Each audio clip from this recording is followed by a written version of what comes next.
We're good to start. Okay. I will call to order the Monday, October 25th, 2021 meeting of the Oregon City Planning Commission. Before we begin, I'd like to do a roll call to make sure we know who all is present. In no particular order, Commissioner Mitchell? Here. Commissioner Staggs?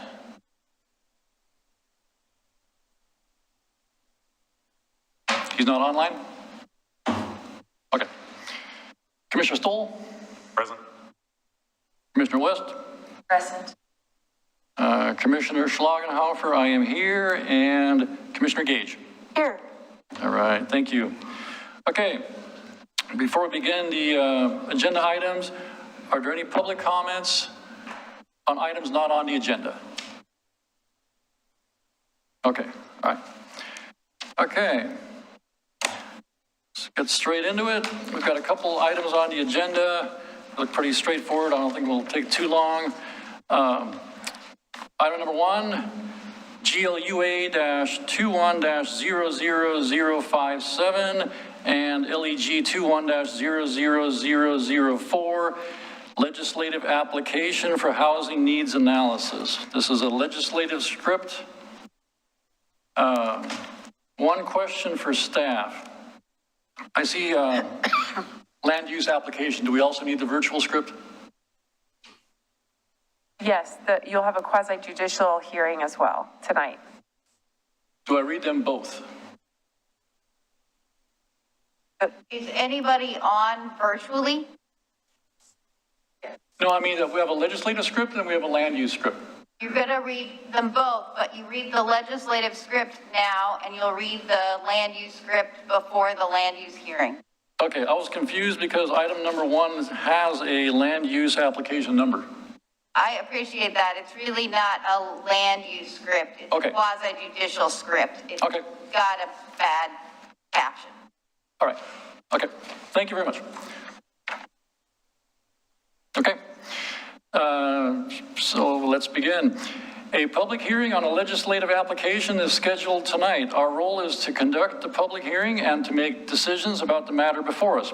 In making those decisions, we must apply the applicable codes and laws and cannot vary from or change those laws and codes.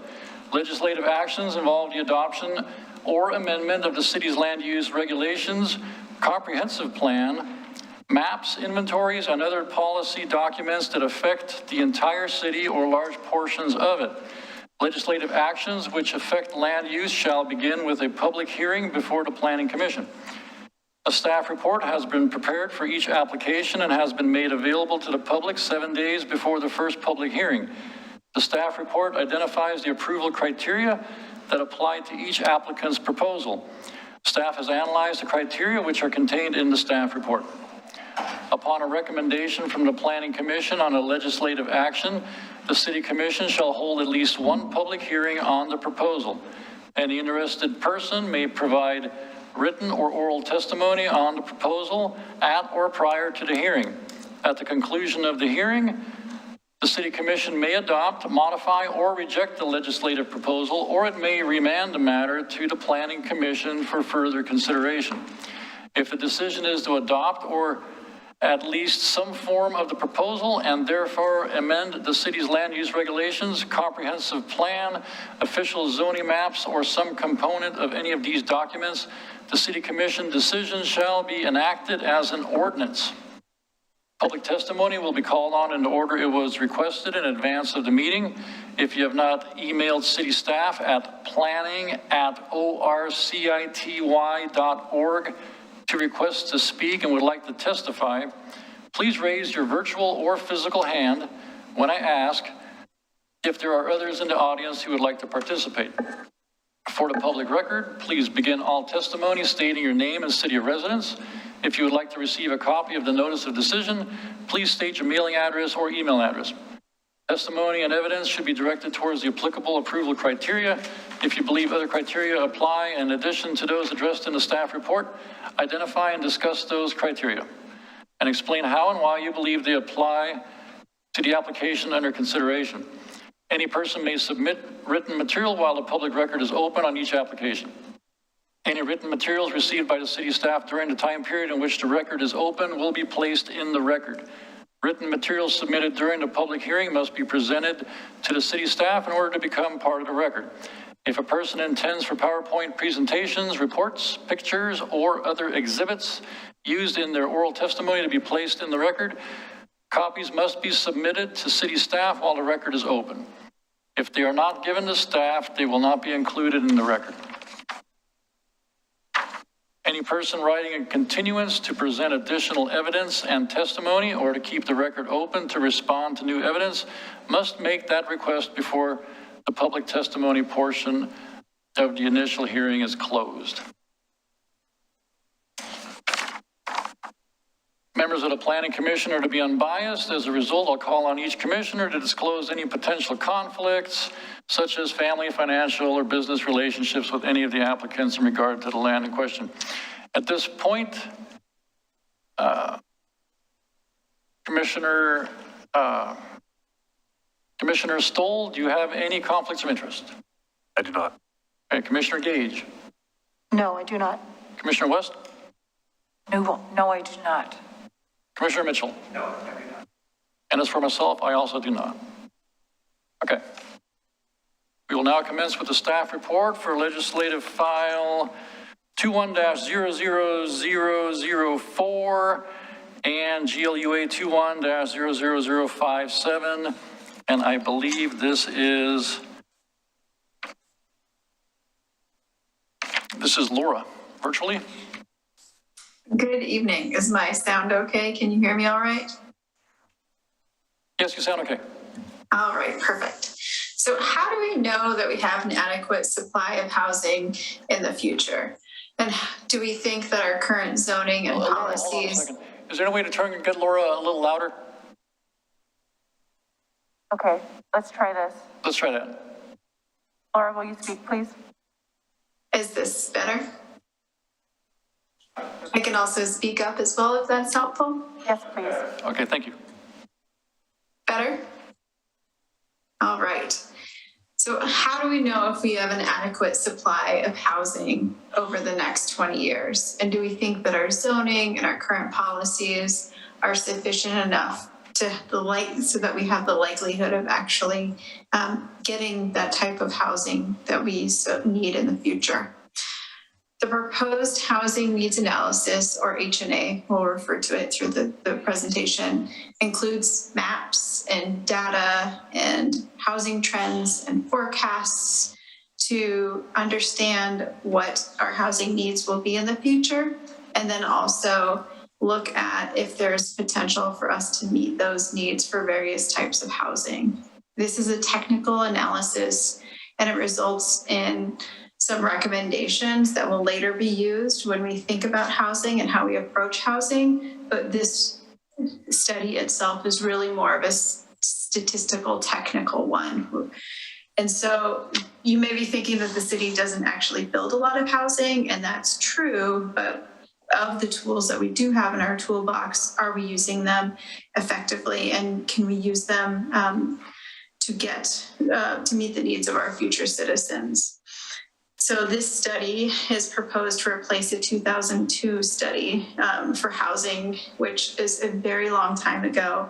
And so that we're predicting 20 years into the future, moving forward, we'll reconduct the study every 6 years so that though we're shooting far out, so we make sure that we meet the needs of our future citizens, we can keep coming back every 6 years just to make sure that we're on the right track. So in addition to the comments that were included in the packet, there was also an additional comment that was forwarded to the Planning Commission today from the Housing Land Advocates and the Fair Housing Council of Oregon, which supported the proposal as well as the findings for our Goal 10. So tonight with us, we have consultants from Echo Northwest. So I'm going to introduce Beth Goodman as well as Margaret Rahman, and they're going to provide a presentation for you, and feel free to ask questions during the presentation. And then from that will be the end of our applicant's proposal, and so you can move into public comment. Thank you very much. Thank you very much. Thank you very much for having me here. As I go through this presentation, I'm going to share my screen. If it's okay with the chair, I welcome questions as we go along. I, of course, can't see the people in the room, so I would hope that that you'll ask questions as we go, and that the chair will facilitate the questions for me. That's what I meant to say. So with that, I'm not entirely sure if my screen is showing. I'm a little concerned that the bar across the bottom may well block things as we go along. So we'll see, and we'll figure out how to move that around if we need to. So why is Oregon City doing a housing needs analysis? Well, as Laura said, looking at how much growth the city is going to have over the next 20 years, cities within the metro urban growth boundary are now required to do this study every 6 years, and cities outside the boundary every 8 years. So asking the question, how much growth will there be over the next 20 years? How much land do we have? How much of that land is buildable and vacant and unconstrained? We'll talk about what those things mean more in a few minutes. Answering the question, does Oregon City have enough buildable residential land? And then looking at the growth, what are Oregon City's unmet housing needs, both in terms of land and for affordable housing? This study gives you the factual basis for making changes, if you want to your comprehensive plan or other policy changes that the city may want. This study itself does not, while we have some recommendations, it does not make those policy changes, but it sets the basis for understanding what policy changes might be necessary. So as we talk about housing, can everybody see that, or is the bottom really being cut off with the pictures of people yeah? I'm just watching what's going on in the I think in the council chamber. There you go. That might be better over to the right-hand side. So as we talk about the types of housing, we're talking about housing that's owner-occupied and renter-occupied. We're talking about housing that's single-family detached types, so single-family detached manufactured and mobile homes, as well as cottage housing. We're looking at single-family attached, like townhouses, multifamily with 2 to 4 units per structure. These are duplexes, tris, and quads. A lot of those are all middle income or missing middle housing, rather.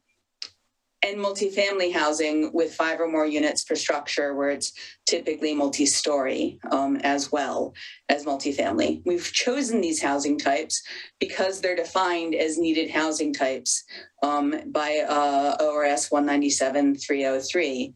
So that's how we're selecting these housing types. As we talk through this, we often refer to these kind of housing. So when we're looking at your existing housing mix, so what do you have in Oregon City right now? Well, 74% of your existing housing is single-family detached. That's just a fact of how Oregon City developed over its lifetime. So most of the housing is single-family detached, with a little single-family attached and the multifamily housing types all combined together there into 20%. So when we look at the kind of housing that was permitted and constructed since 2009, what we see is a lot of it was single-family detached, with some multifamily in the light blue that was constructed in sort of groupings, because that's how multifamily housing is typically constructed. You bring on a new development and it's got a number of units. So you see a fair bit in 2012 and then more here over the last few years since 2018. So that's housing that's been newly added to the city's housing stock. But still the majority of your housing is single-family detached. So when we look at tenure of housing by housing type, this probably won't surprise anybody to know that most owner-occupied housing is single-family detached, and there's a little bit of townhouses that are owner-occupied, and a little tiny bit of multifamily housing. When you look at renter housing, a larger share of it's multifamily, and a smaller share is your single family detached. And so what you see here is there's relatively few opportunities for renting housing because 67% of your housing is owner occupied. So this renter housing, if we refer back to a slide or two before, most of your housing is single family detached. Most of that housing is owner occupied. So there's just a little bit of single family, really single family attached and multifamily housing available for renters.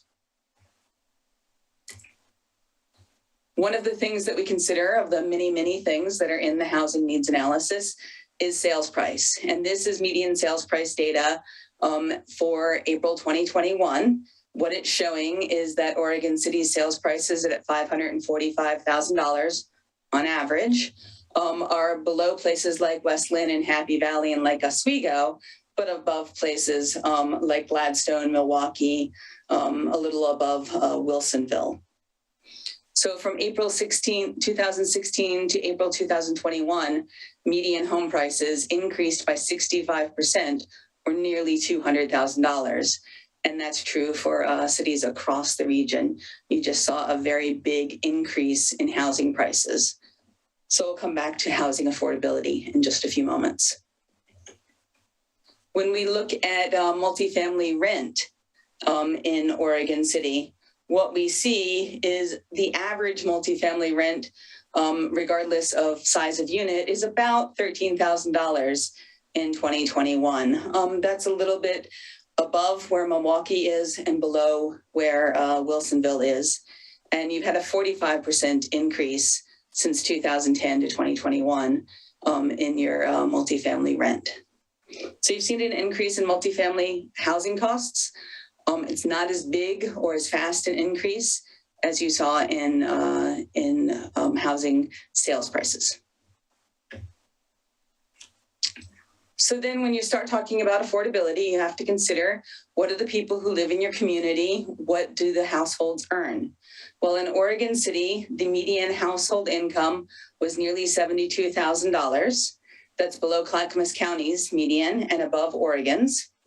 When we look at the change since 2000, Oregon City's increased very slightly by about $3,000, and this is adjusting for inflation. Clackamas County's and Oregon's both decreased a little bit. If you think about this, we've had a very small increase in median household income adjusted for inflation, but then when you look at the increases in housing price, which aren't adjusted for inflation, honestly, they're much faster increases in housing price than in income. So affordability has been essentially eroding.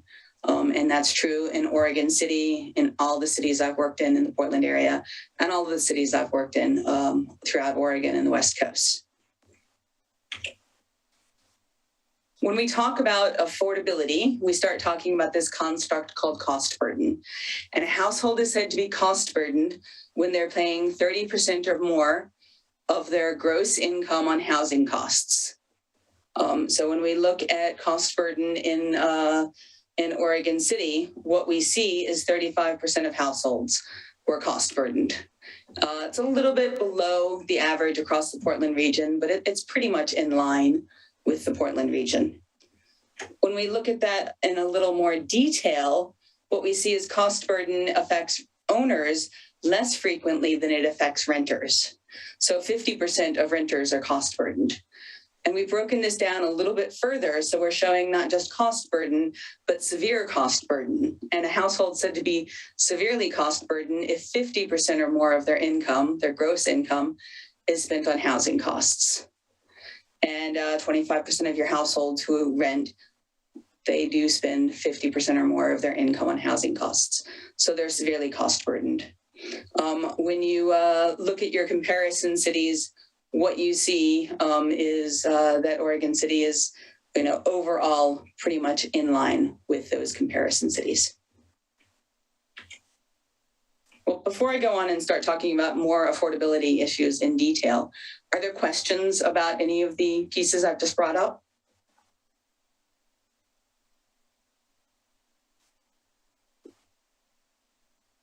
Numbers. Mm-hmm. The information. Income has gone up very little, but the cost of rent and homes has gone up much more than that since 2016. So if we were to look at these numbers, if we had the information available for now, that it's going to be much higher than 35% cost burden, isn't it? It's going to be a little bit higher, but it's not going to be much higher. The most recent data that you could have is through 2015 to 19. And that data wasn't available when we were beginning this study.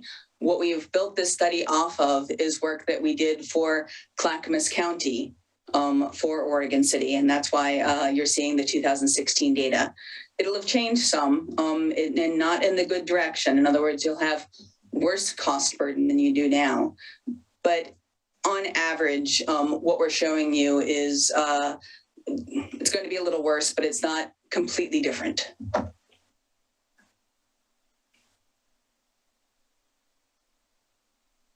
Does that answer your question? Yeah, it answers it. I'm not sure I agree, but it answers it. Are there other questions? I don't see any, no. Okay. So then talking about affordability, we talk about affordability in the context of the median family income for Clackamas County, because we're talking about affordability first, the city's role in the larger region. In a few moments, we'll present specific information about Oregon City in this context.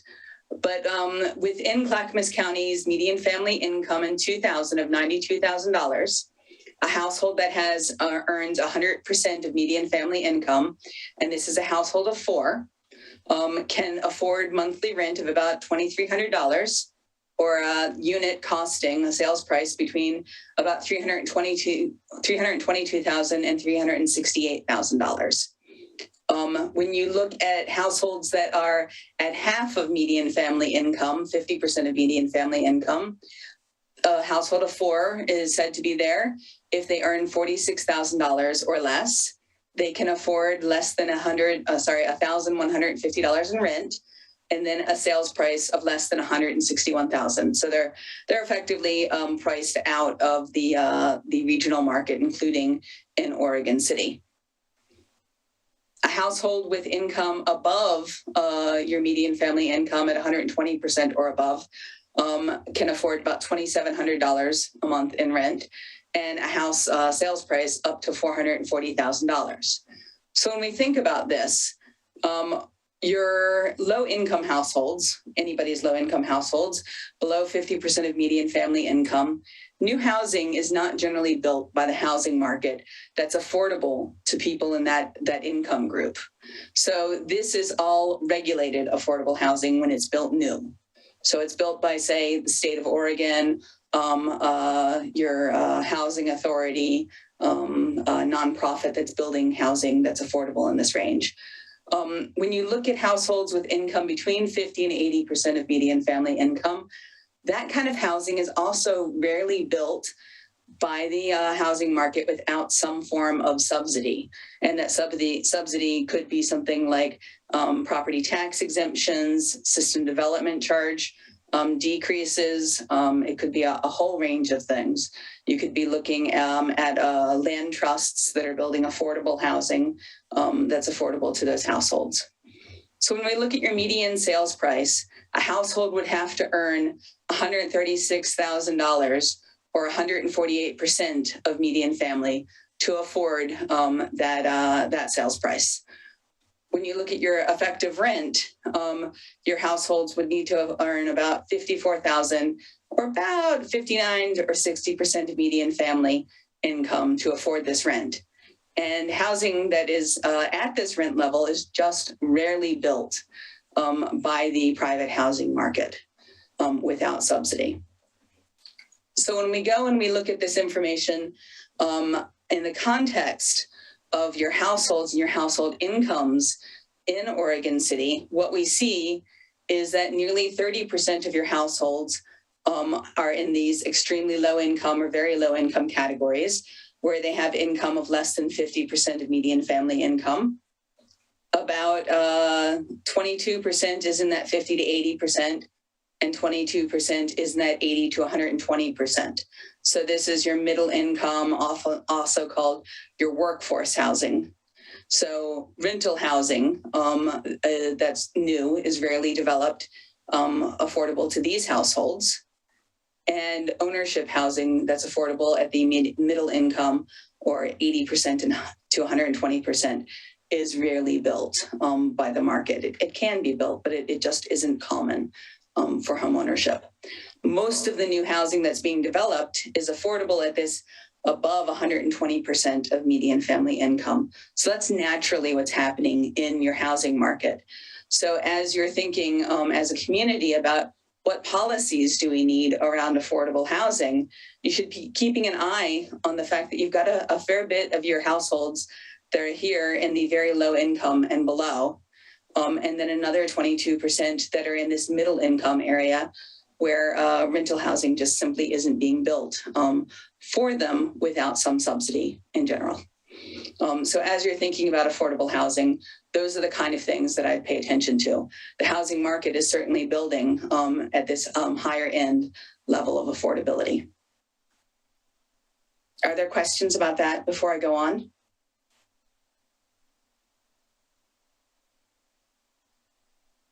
I don't see any. Okay. All right. So then we're going to take a turn left and talk about buildable lands for a few moments. So what this map is showing us is the city of Oregon City with areas outside of the city that will eventually annex into the city. And it is showing us the kinds of constraints that we considered in the buildable lands inventory. So the steps in developing the buildable lands inventory are develop your land base. So that's everywhere within this darker line, including in areas in the city's city limits, as well as these areas that are expected to annex eventually. Identify areas, plan designations, where you can build housing outright with clear and objective standards. So that's your residential areas and most of your commercial areas. Classify your land into categories such as areas that are developed, areas that are vacant, areas that are partially vacant, areas that are publicly owned, like parkland or your city hall, and not developable. So you've got your vacant and your partially vacant land.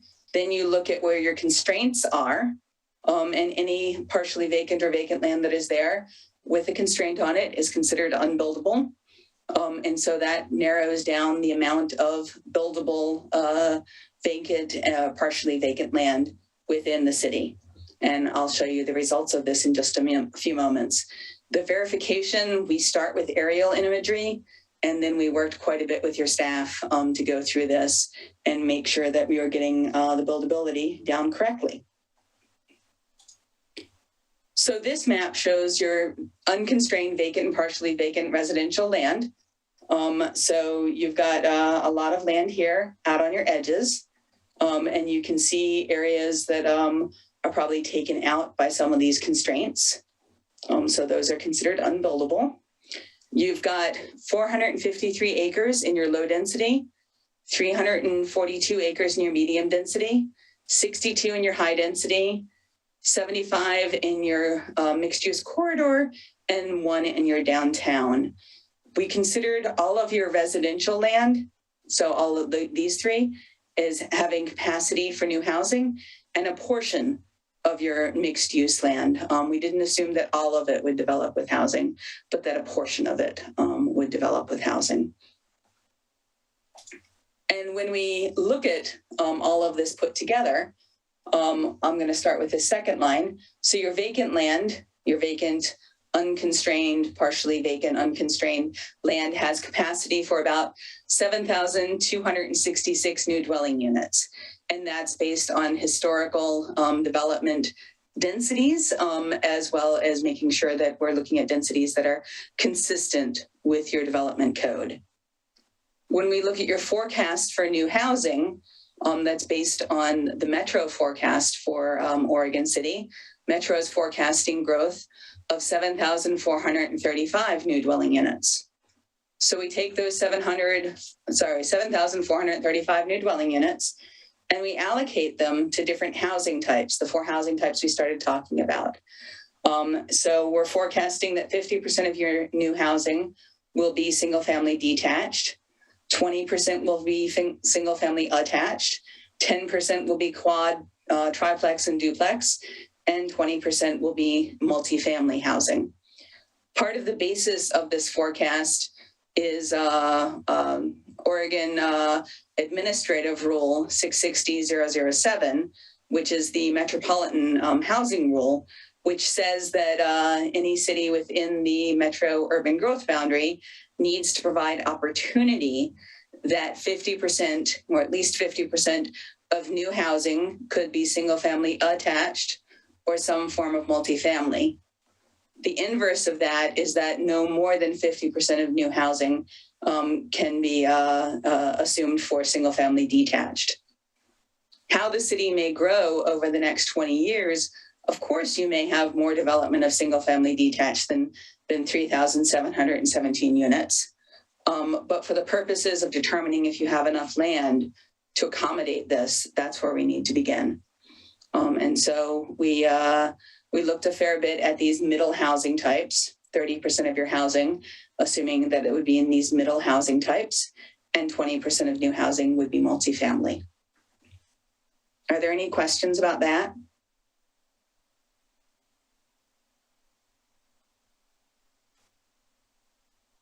Okay. So then the conclusion is, the conclusion is that you have almost, but not quite enough land. And we'll talk about this in a moment. So our recommendation is to monitor your land available in different plan designations. You've got a small deficit of land in your high density plan designation for 169 new dwelling units. The way the city could accommodate that deficit is it could make a policy change, say to allow a little bit more development density in your high density areas. You could allow a little bit more development density, a little bit denser housing in your mixed use areas also. That's a fairly small deficit, 169 dwelling units. But that's something the city should consider and be aware of is you don't quite have enough land for multifamily housing. You have enough land for all of the other types of housing that we talked about. So we recommend that you continue to monitor future development and to evaluate the resulting densities and housing mix that you're getting over these next 6 years. Look at providing opportunities for affordable housing development for both owner and rental. And so that goes to consider policies that can support development of housing that's affordable in that, 80% to 60% grouping, or in that 60% and below of median family income. And the policies that cities use for regulated affordable housing, so below 60% of median family income, are really different than those that are used in the 60 to 80%, or even sometimes up to 120% of affordable housing. So that middle income and workforce housing. So continue the process of developing and adopting your code to comply with House Bill 2001. That's one of our underlying assumptions, is that the city does that, and then there is opportunity for more development of middle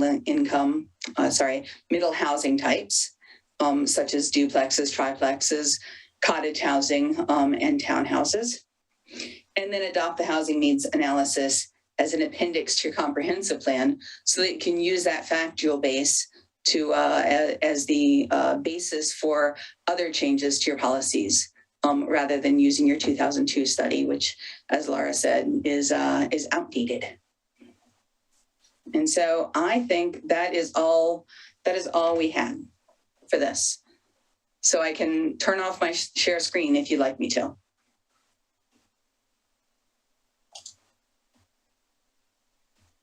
Okay, thank you very much. I do have something I wanted to bring up. I didn't see it in your presentation. It's one of the policies, policy 10.1.4. And I'm assuming that's a city policy or state policy? City? It's a comprehensive plan policies. You're referring to our findings. Okay, all right. Here's the one that I'm looking at. Policy 10.1.4, aim to reduce the isolation of income groups within communities by encouraging diversity in housing types within neighborhoods consistent with the Clackamas County Consolidated Plan, while, and this is the important word, ensuring that needed affordable housing is provided.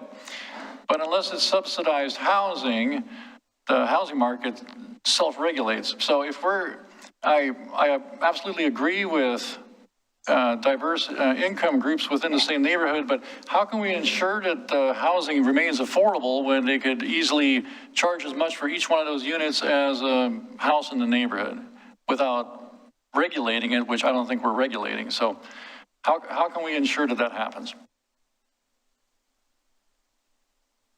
I'll take a quick run at it, and then Beth, maybe you can back me up as well. What I would say is that this housing needs analysis provides the basis to make that determination. What you do with that study and with the results of the study is really more the policy part of it. So I'm not meaning to dodge your question, but the adoption of this housing needs analysis will help us make more informed decisions in the future as we move through the comprehensive plan. Ensuring is quite a strong word. I don't know. Perhaps it will be contemplated when we do our OC 2040 comprehensive plan update as well, to really understand what tools we actually have in the toolbox and to what extent we can use them. And so, Laura, you're exactly right. This is a set of policy choices. So, for instance, one way to ensure that housing, the potential loss of affordable housing is replaced, for instance, is to have partnerships around regulated affordable housing. So as low-income housing tax credit units that were funded with that expire, be aware of the impending expiration and partnering with the owners of the properties to make sure that they understand what the expiration means. I'm sure they will. And working with your housing authority and other nonprofits to see if you can get those housing tax credits renewed in exchange for keeping housing that's affordable. Another policy choice might be doing an inventory of your what's called naturally occurring affordable housing. And then so that you understand where that is, what do you have already that's not regulated, but that is relatively affordable, and then develop policies around keeping that housing that's affordable. So you can look at things like rehabilitation programs, so housing rehabilitation in exchange for housing that remains affordable. You can look at preservation of manufactured home parks. There's various difficult, but there's various approaches to that. You can also look at partnering with organizations like Proud Ground that do land trusts, and they focus on developing long-term housing that will remain long-term affordable. So we're talking 50 years and longer for ownership. And so they provide opportunities for wealth building through that model while maintaining long-term affordability of the housing. There's a lot of other approaches as well. But that ensure, that's a hard thing to reach. That's a high standard. Thank you very much. Commissioner West, you had a question? So Beth, the last 10 or so items here that you recommended, these policy decisions, I would think are typically done at the city commission level. So what is the best thing we as planning commission can do tonight to move this issue forward to solving some of this affordability? Well, I mean, ultimately, if the planning commission thinks it's appropriate to approve this and move it forward to the city council, that's one step. Being aware of the problem, so understanding what's in the housing needs analysis, and then looking in the work that you do as connected to things like zoning, and understanding how different zoning regulations can cause affordability problem. I'll talk about one that everybody loves talking about, two, height limits, so taller buildings, and parking requirements. Allowing taller buildings can allow for more development, looking away from necessarily density, but what form you're trying to get in the building. So setting your height limits at the heights you really need to have them at, setting your parking limits as low as you can, relatively speaking, looking at your landscaping regulations, your setbacks, your all of those kind of things, and letting that regulate your density rather than saying, oh, we can only have 20 dwelling units an acre, we can only have 30 dwelling units an acre.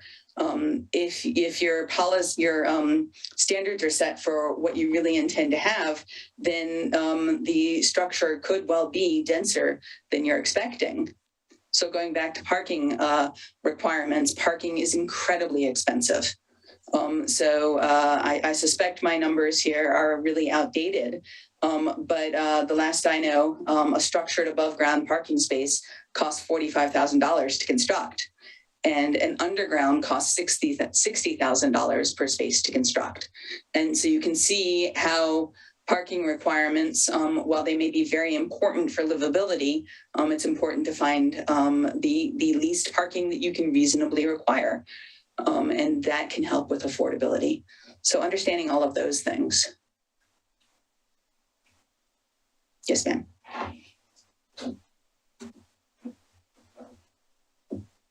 Yeah, a couple of just definition questions, I guess. You have townhouses as single family attached, and then duplex, triplex, fourplex as a separate category. What's the definition that you're using, the difference between a townhouse and a duplex? So a townhouse is connected to one or more other units, and each unit is on its own lot. A duplex is connected to another unit. They're on the same lot. Triplex, 3 units on the same lot. A quad, 4 units in the same lot. So you could have 4 townhouses right next to each other, and each of them are on their own individual lot. Okay, thank you. Mm-hmm.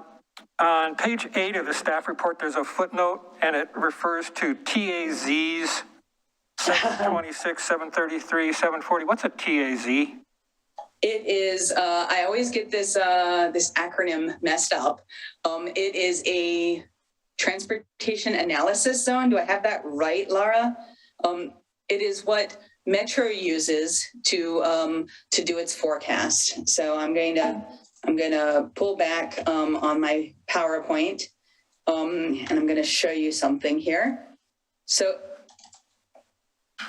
Metro gives a forecast for all of the areas that are inside the city limits. But these areas that are outside the city limits, Metro gives forecasts for TAZs.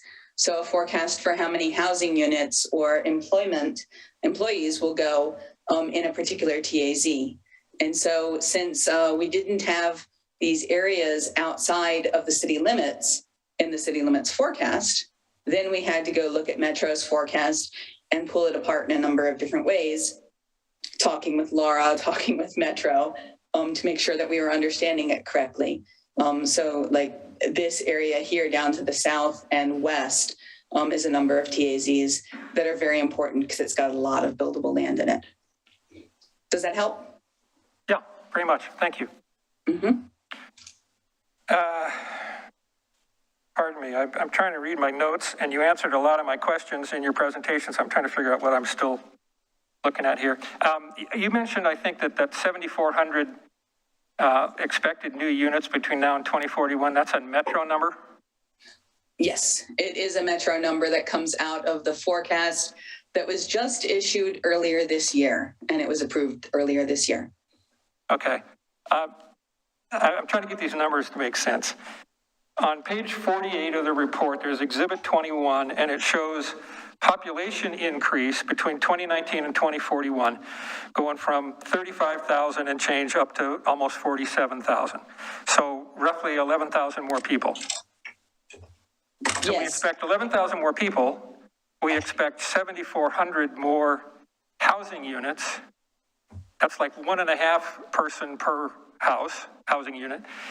And right now, and I think it's in your report somewhere, that right now the real number in Oregon City is like 2.5. So I'm struggling. Why does Metro think we're going to have 7,400 new dwelling units when we might have, if we have 11,000 more people looking for a place to live? That it seems like they're planning to build more than we would need. Unless I'm reading the numbers wrong somehow. So it's Exhibit 19 shows 9,852 more people. So I'm not sure where the 11,000 number came from. Exhibit 21, it's on page 48 of your report.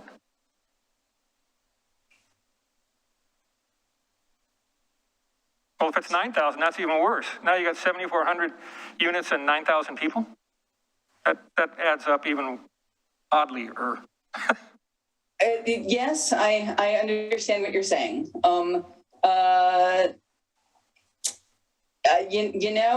have to go back to Metro and ask them questions about this, because I look less at the population forecast and more at the forecast of new dwelling units. Okay. So that's a question that we could pose to Metro, but I'm expecting the answer is going to be, Metroscope tells us 7,435 new units. And that's the allocation that they've made to Oregon City and its TAZs. Can you talk about the housing or the trends as it relates to population in the future and how that's different from today as well? Are you thinking about changes in growth rates, or are you thinking about changes in demographics? Demographics, please. Certainly. I see where you're going with this. So when we look at, pardon me, so I can look a little closer to you guys. When we look at the growing groups of people, what you see is that population growth is expected to grow fastest in people who are 60 years and older. And so let's see. There we go.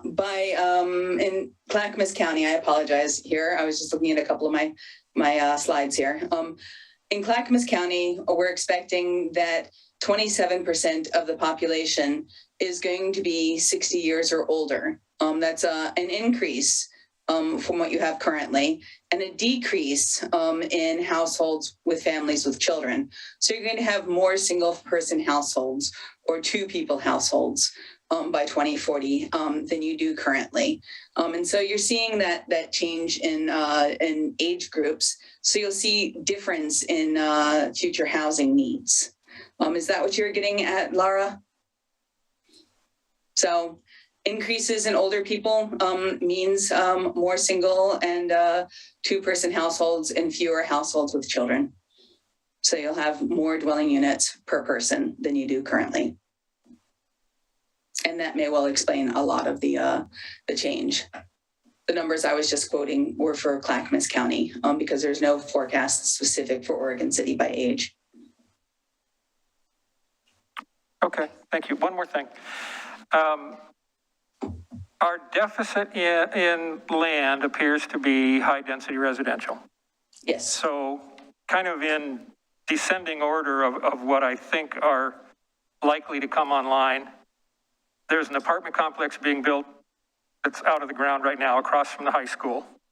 Mm-hmm. There's a project at 213 and Beaver Creek Road that is either in or has finished a type 2 review process that I think is going forward, and there's some low-income housing as a part of that. There's the North End development. We're starting to get in the ones that are a little iffier probably. The North End development, there's phase 2 of the Cove, and there are high-density sections in, I believe, in all 3 of our concept plans area, the Park Place concept plan, the South End concept plan, and the Thimble Creek concept plan. So are all of those lands included in your projections of what we have now for high-density residential or have coming online in high-density residential. I'm just trying to get at maybe, maybe that 169 units, that's one project. And Exactly. maybe it's already on the books, basically. So from your concept plans, we've accounted for that capacity that way. I can say that for sure. The other structures that you have coming online, I'm not sure how many dwelling units there are in those. Laura might well know, but that might get you well more than half of the way there for your 20-year housing need for multifamily.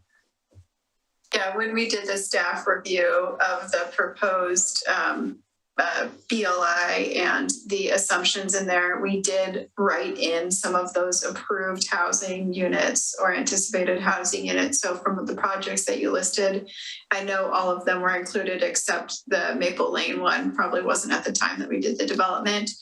But in some sense, it's nice that we redo it now every 6 years because we'll have some leeway to keep adjusting even though we're forecasting out 20 years. But the point is right that it's unlikely that we're going to expand the urban growth boundary for such a small housing development, but it definitely seems that there's opportunities to look at urban renewal or other various economic or policies to support additional multifamily housing in a different way.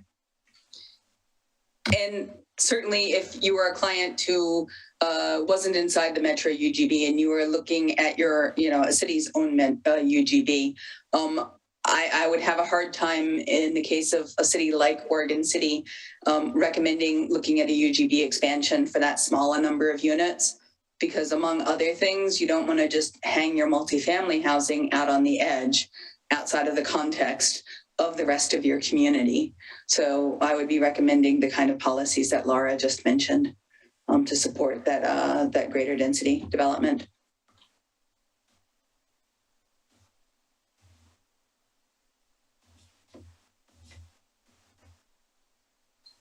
There's no mention of ADUs in the report. How is that addressed in terms of your housing numbers? ADUs are assumed to be, they're essentially part of your single family detached. They aren't addressed in detail in and of themselves. There's been relatively few until the last few years. So. Okay, thank you.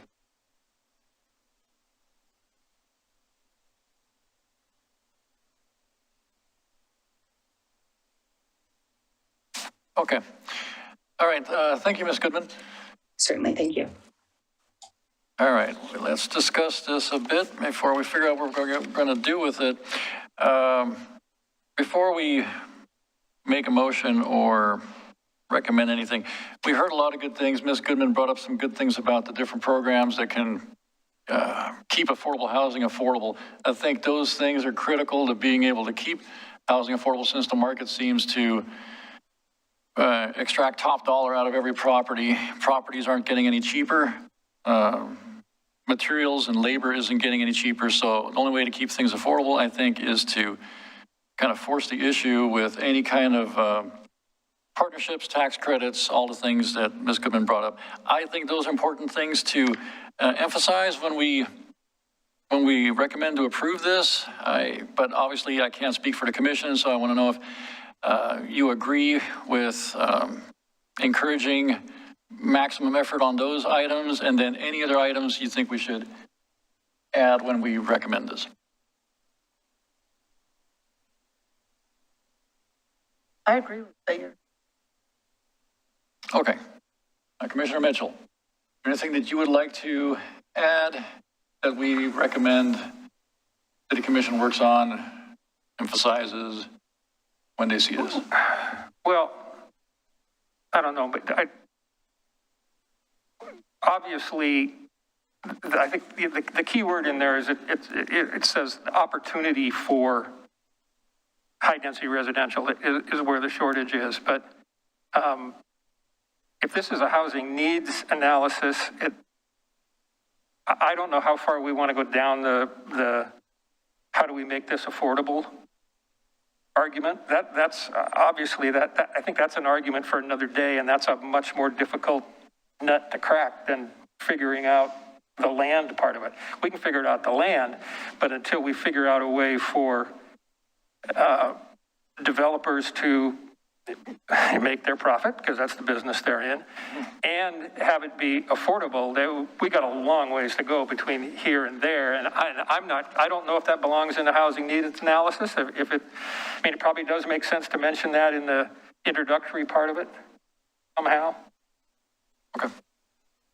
All right, yeah, I don't think we can really ensure anything with housing needs. We can recommend how much land is set aside for certain types of housing, but whether or not it's affordable, we can't guarantee anything there. So I guess we can, yeah, you got a point. Okay.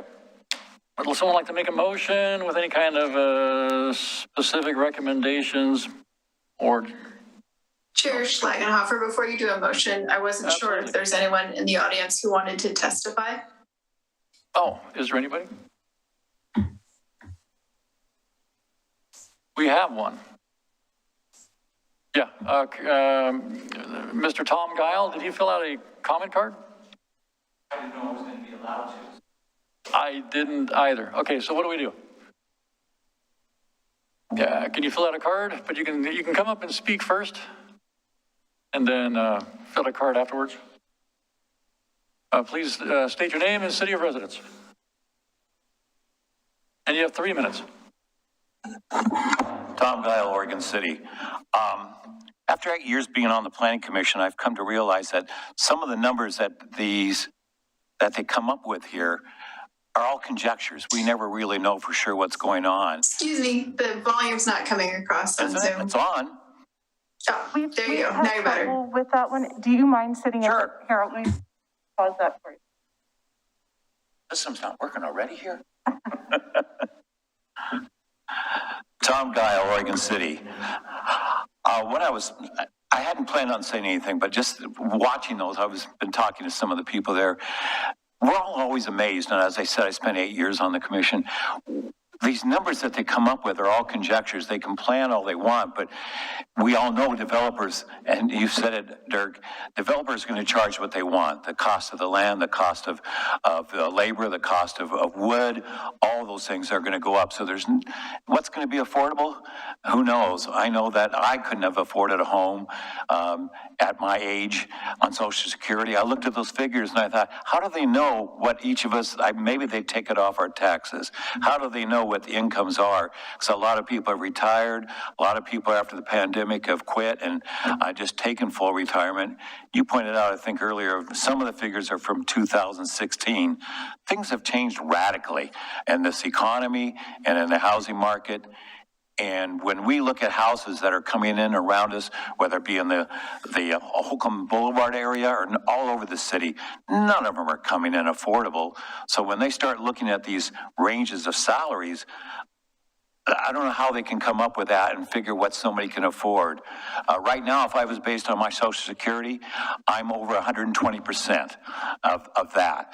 And so, or probably even higher. So every time I look at figures based on somebody projecting this is what you need for housing or for this, I keep thinking, where do they come up with these figures and how can they figure that? Because everything changes. It's changed the last few years and it's going to change again in the near future. But the one thing we can count on is developers are going to charge as much as they can. And we have to raise the system development charges, as you all know, to afford all the infrastructure that we have.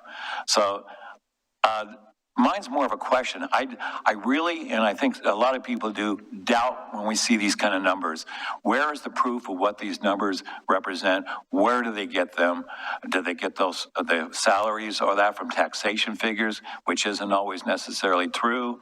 Some people on Social Security are taking their income from their retirement, but also housing needs. Where are they coming up with a lot of that? Are people going to move to here? I think a lot of people are moving outside Oregon City, further out, because of the congestion. And the one thing that wasn't included in that, when they were talking about other things to consider, is traffic. And traffic, like on Holcomb, traffic everywhere in the city is getting so congested that figuring all this low income and all this other projects, how are they going to do with traffic? And I might put time. Thank you. Thank you, Tom. Okay, do we have anybody else that would like to speak their minds? Okay, all right. Any more discussion, or is someone ready to make a motion?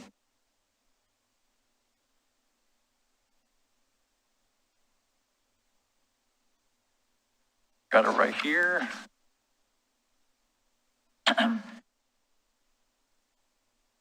I move to approve GLUA 21-00057, then legislative 21-00004, the legislative application for housing needs analysis. Okay, we have a motion. Do we have a second? Second. Okay, second by Mrs. Gage, and a motion by Commissioner West. So, can we call roll? I've got a quick question. I'm sorry, Commissioner West. Point of order. Yes. Are we approving it, or should our motion be to recommend approval of it to the city commission? Yes. And I believe that our role is to recommend to the city commission, correct? We are. That is correct. That's correct. Okay. Yeah, we're voting to recommend approval. Okay, so that's what the motion is? That's the Is motion. to recommend approval to the city commission. Okay, thank you for clarifying. Call roll? Can I take roll? Or do you want me to? Sure, I can do it. Let's start with Commissioner Stoll, Aye. Commissioner Gage. Aye. Commissioner West. Aye. Commissioner Mitchell. Aye. And Chair Schlagenhofer. Aye. Okay, motion passes. Okay, before we get on to the next agenda item, does anybody need a break? Okay, can we take a 5-minute break? Okay. Okay, we're on break. Thank you. Thank you.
Actually, if you look at this,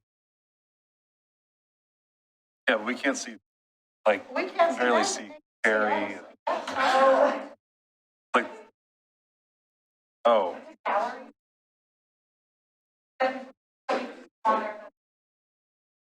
I can.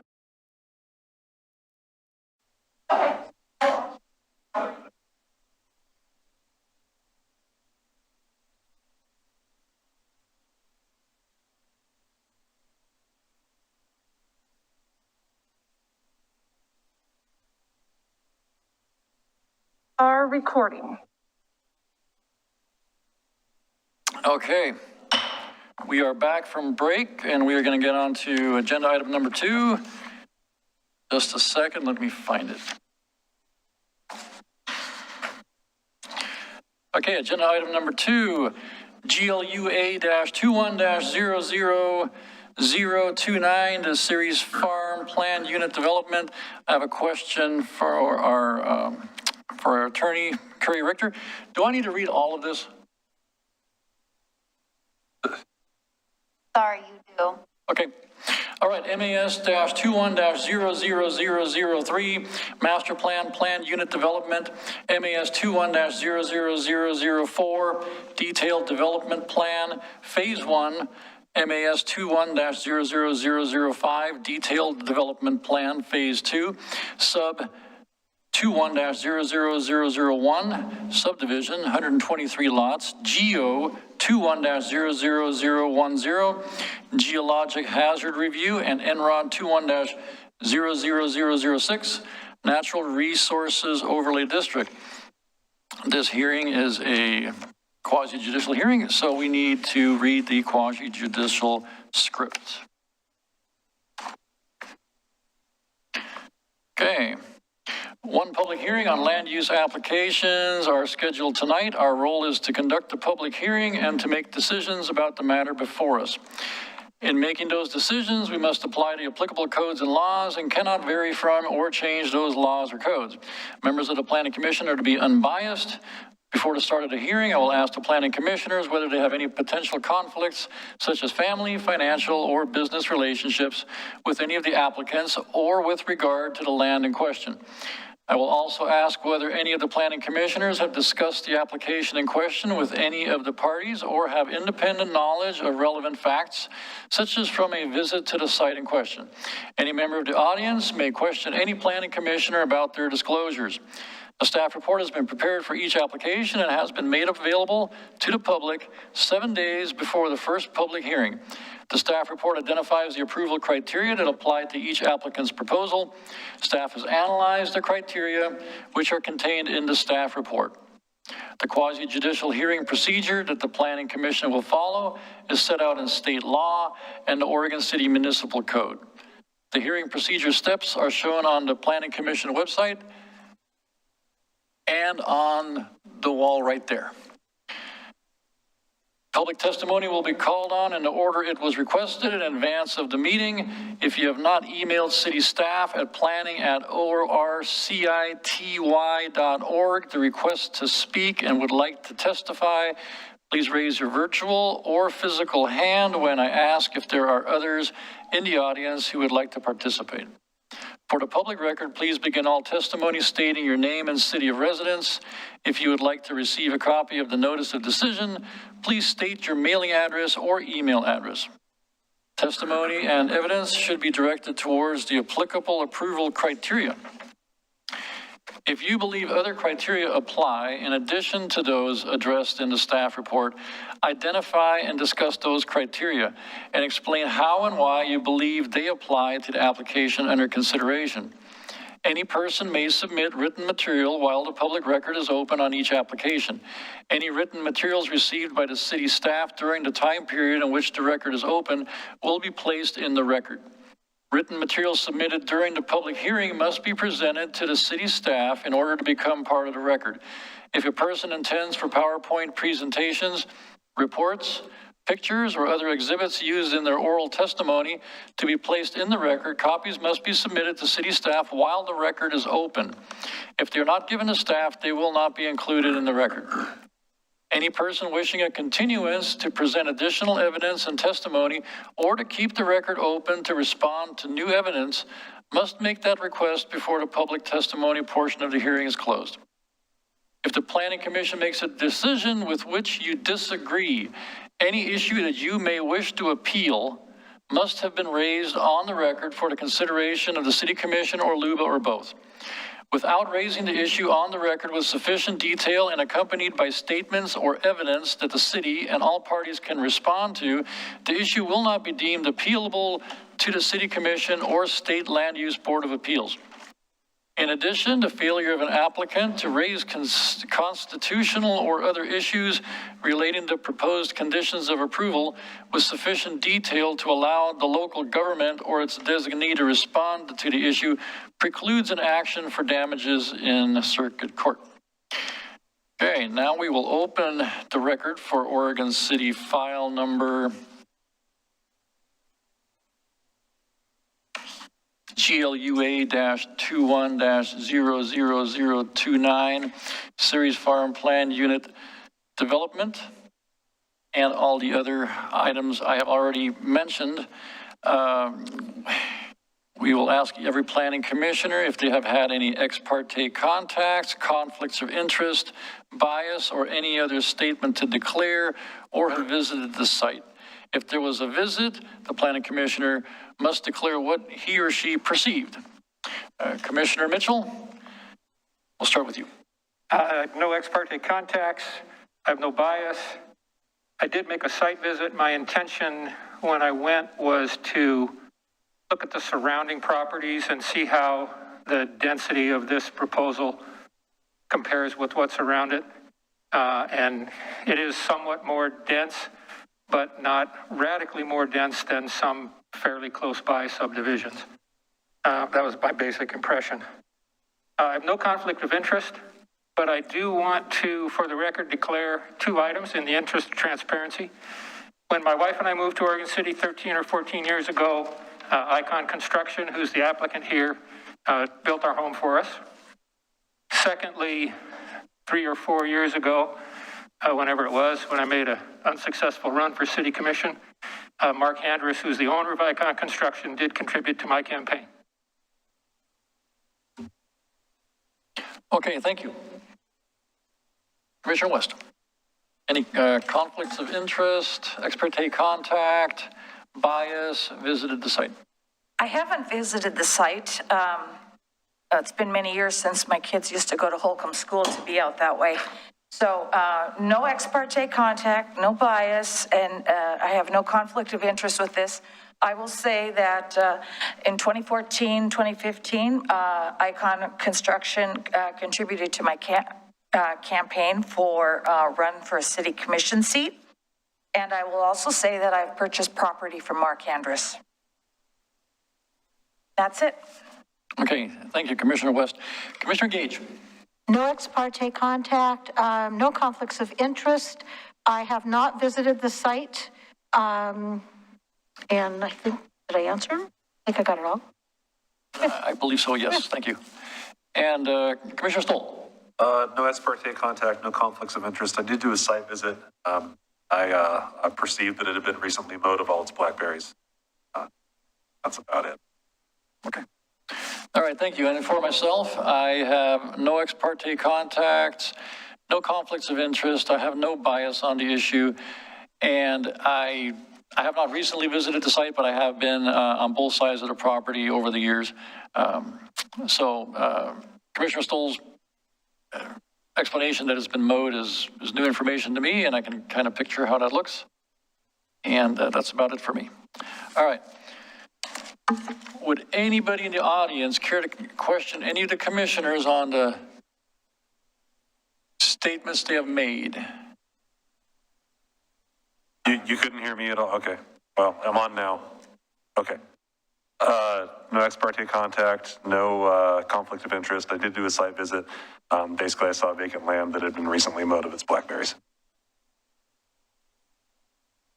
Okay, Before you move on, yes. can I please just clarify for the record with respect to Commissioner Mitchell?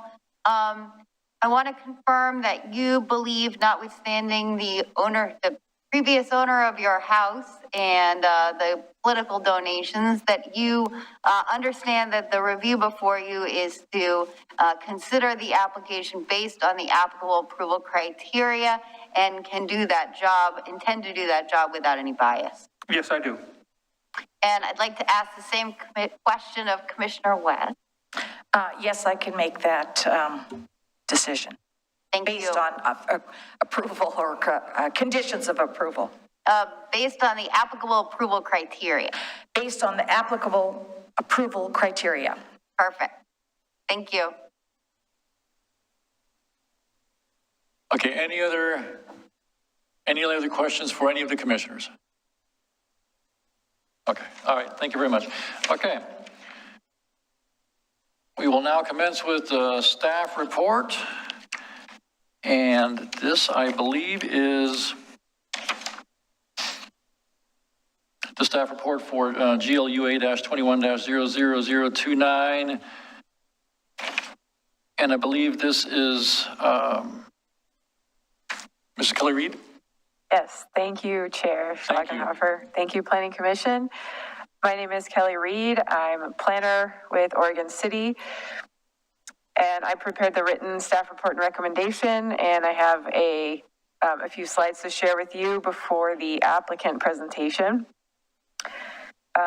So we have a type 3 quasi-judicial review for this planned unit development, 123 lots.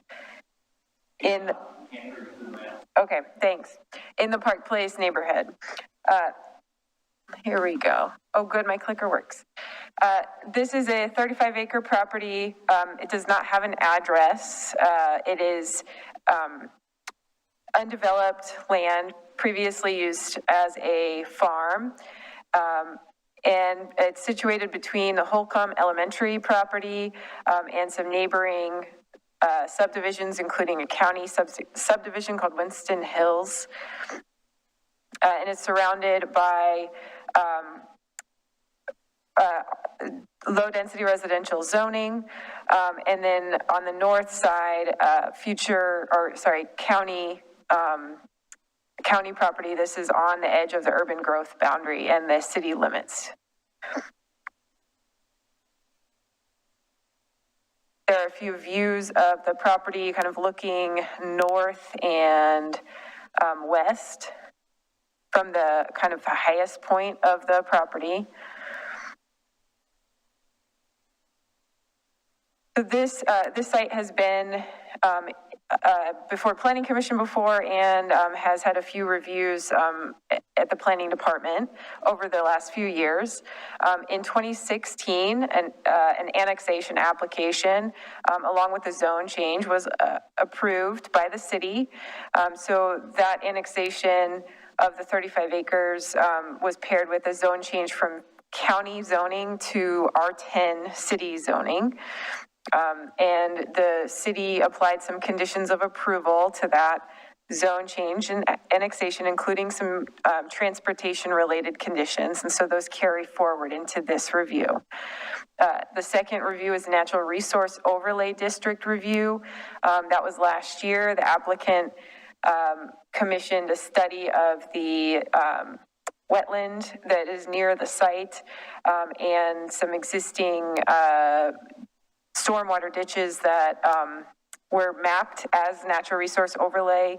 The applicant submitted a delineation of the wetland and evidence that the stormwater ditches along Holcomb Boulevard were in fact not streams and therefore were not regulated by the Natural Resource Overlay District. And earlier this year, the Historic Review Board held a hearing for this project, specifically for the Barlow Trail corridor, which is a visual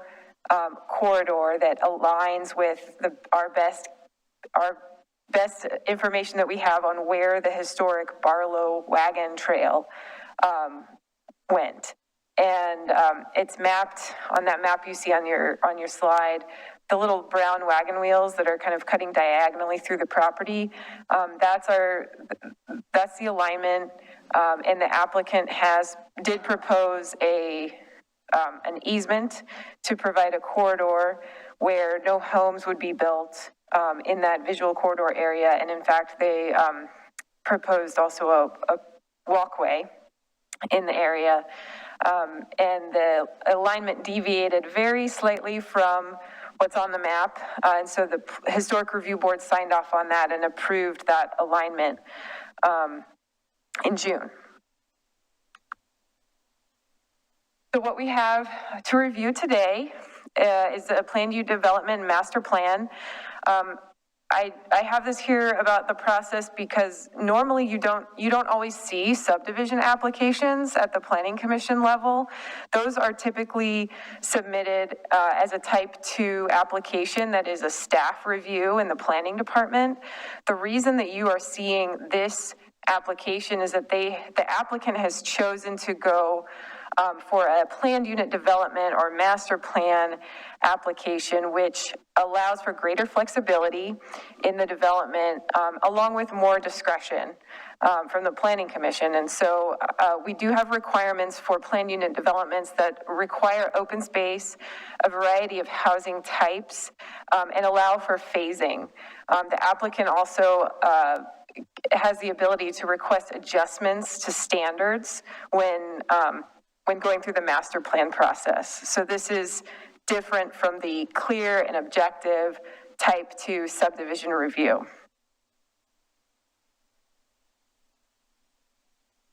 So I want to point out what the major elements are of this project. The applicant has proposed within the R10 zone 123 new residential lots. 18 of those that are on corners, new street corners, are proposed as duplex lots, and the remaining 105 lots would be single dwellings. The local street connections would be made to Kalin Drive to the east, and then Godun Way to the west, which is doesn't exist yet, but it would be a future street connection. Another connection that is possible in the future is Ames Street, which is north of Holcomb Elementary. And the project also includes street stubs into the urban growth boundary, where we do expect in the far future there could be more residential development in that area. And so these streets stub into that. That's typical for any subdivision that is built up on the edge of the urban growth boundary in Oregon City. On Holcomb Boulevard, to access the subdivision, a left turn lane is proposed, along with on the western edge. Does my pointer work? Oh, my pointer doesn't work. Shared use path going north-south along the edge of the Holcomb boundary, or Holcomb Elementary School shared property line, and a pedestrian crossing of Holcomb Boulevard at that location. There's also an open space proposed within the subdivision that's adjacent to the trail corridor. It's located between two of the proposed lots. The Barlow Trail visual corridor that I mentioned earlier. And then 3 adjustments have been requested. A density adjustment, adjustment to the lot size, and for side setbacks for each of the lots. I want to talk quickly about overlay zones. We do have natural resource overlay and geologic hazard overlay on this property. The natural resource overlay was addressed last year with the delineation that the city approved. What's being reviewed now is simply if the applicant is proposing development within the overlay, and whether mitigation is required. So again, I can't point to it, but in the upper northwest corner, you can see the purple blob there. That's the wetland. It's actually a little bit smaller than that, according to the delineation. And none of the buildable areas of the lots are proposed within the wetland or the buffer. And so no mitigation is required. So you don't see a whole lot of information in that chapter in the staff report because it's exempt. The applicant's just proposing a covenant or an easement to be on the lots that actually have that buffer area on them.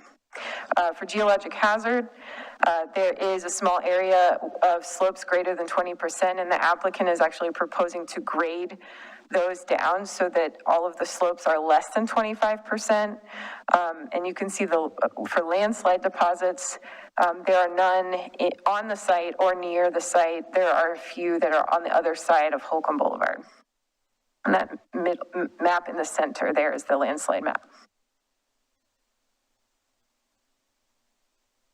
So the applicant has proposed some of the street connections that we talked about, and then a few pedestrian access ways within the subdivision to connect streets where the topography or the layout of the subdivision didn't work to actually build streets there. So you'll see a few areas where there are pathways bisecting the lots and leading to the shared use path that goes north-south. I have a map here of the Trails Master Plan as well that calls for that shared use path. So the applicant is implementing the city's trails plan and the city's transportation system plan by building the shared use path from Holcomb up towards the north edge of the site.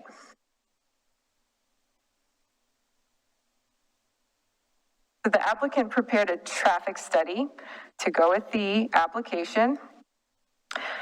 And our consultant, John Replinger, is here if you have any questions, specific questions about transportation or traffic.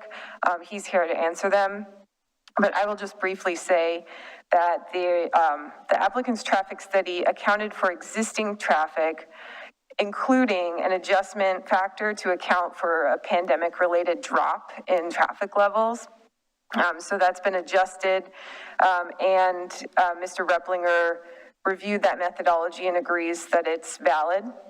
The traffic study also accounted for trips that are that we expect to be generated by development of the north end plan or the landfill development. So those trips have been incorporated into the traffic study as well.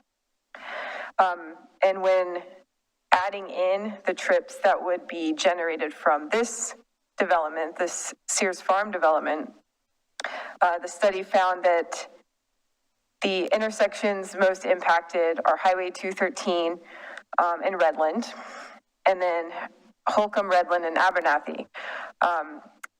Even with those new trips, those intersections are found to still operate at or below the city's standards for volume to capacity. So those, there's no mitigation that's required because those intersections still have capacity left over.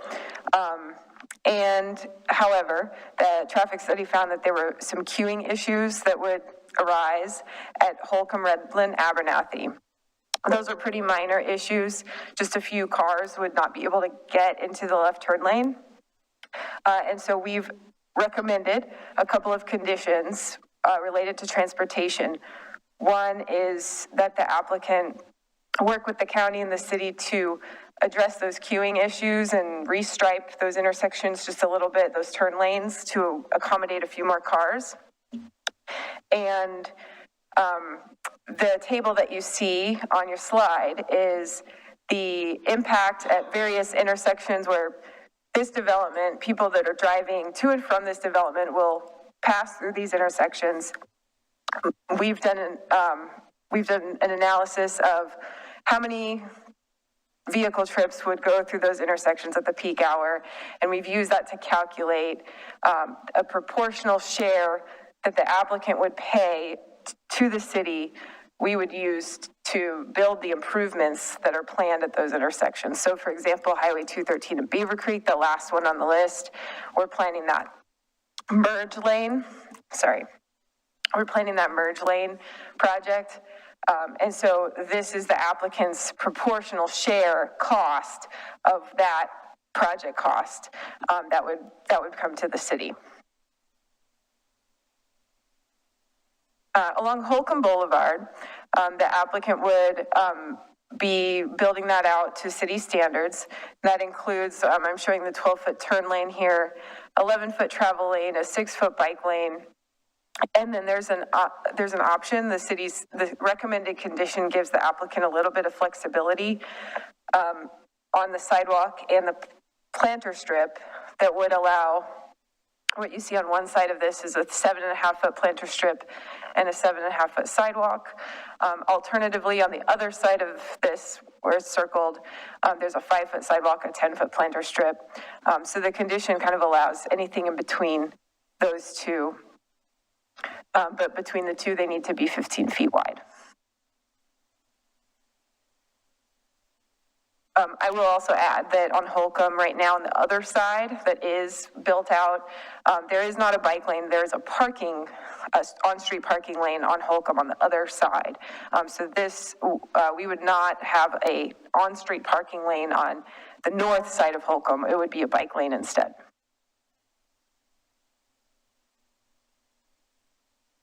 Stormwater management, we did have a comment come in about concerns about downstream analysis.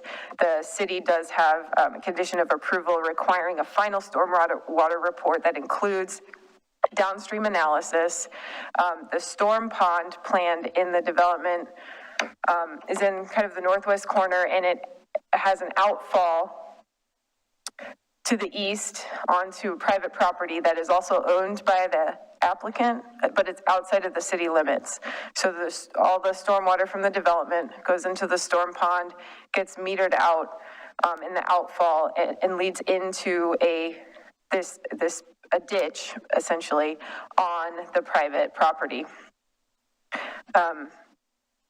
And Josh Wheeler with our Development Services Department is on Zoom. If you have any questions about stormwater or utilities, he's available for that. I do want to point out the conditions of approval related to block length. There were a few areas in the layout where the applicant was not quite meeting the city's block length standards, a maximum of 530 feet for blocks. And so we wrote a condition, or we recommended a condition to add street stubs or pedestrian access ways in those locations where those arrows are. The applicant has, they might talk about this in their presentation, but they have done a little bit of work to see how they could accommodate this, change their layout a little bit to meet the block length standards. And what they found was that if they do that, it might result in a flag lot if they want to keep the same number of lots in the development. One of them would have to be a flag lot. And so because our code does not typically allow flag lots in subdivisions, we would have to amend the condition of approval to allow the applicant to utilize a flag lot in order to meet this condition of approval. So we're looking for Planning Commission direction on that, and we can add that language into the condition of approval if you would like to. Okay, here's the interesting part, the master plan adjustments. So these adjustments are kind of the main reason that this is coming to Planning Commission. These are the adjustments allowed for planned unit developments. So the 3 adjustments requested are adjustment to density of 10%. This would allow for 11 additional lots over what would normally be permitted under a regular R10 subdivision. The second adjustment is for lot size, for 20% adjustment to the minimum lot size standard to allow lots as small as 8,000 square feet. As you can see in the image there of a part of the site plan, many of the lots along the perimeter of the property are sized either very close to or well over 10,000 square feet. The applicant has attempted to make the lots on the edge larger, keep them larger, and then the lots on the interior of the development would be those that are 8,000 square feet. And last is adjustment to side setbacks from 8 feet down to 7 feet for side setbacks throughout. And except for lots on the perimeter would maintain the underlying zone setbacks of 8 feet. So the adjustment to density would allow for 11 additional lots. The impacts of 11 additional lots here are 30 to 40,000 square feet of impervious area, 112 daily vehicle trips, and 11 afternoon or PM peak hour trips. And the applicant, as mitigation for that, which our code requires that any impacts from adjustments be mitigated. So the applicant proposed an open space of 2 acres in size, which is more than the minimum open space that would otherwise be required. We recommend additional mitigation, including providing more amenities within that open space. Right now, the applicant's application described a few picnic tables and a kiosk that describes the Barlow Trail, the historic Barlow Trail. And so this would add 2 additional amenities from that list where the applicant could choose. Alternatively, if the Planning Commission sees any that you would like to choose, you can modify this condition as you like.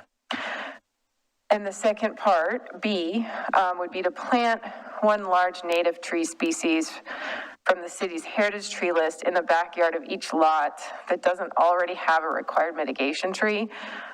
The applicant is removing some trees on the property, and their mitigation calculation showed that there are about 37 trees, I think, that would be required as mitigation, and they plan to put those on some of the lots within the subdivision. And so this condition would add about, I think, 80 or so trees to that 37 that they're already planting.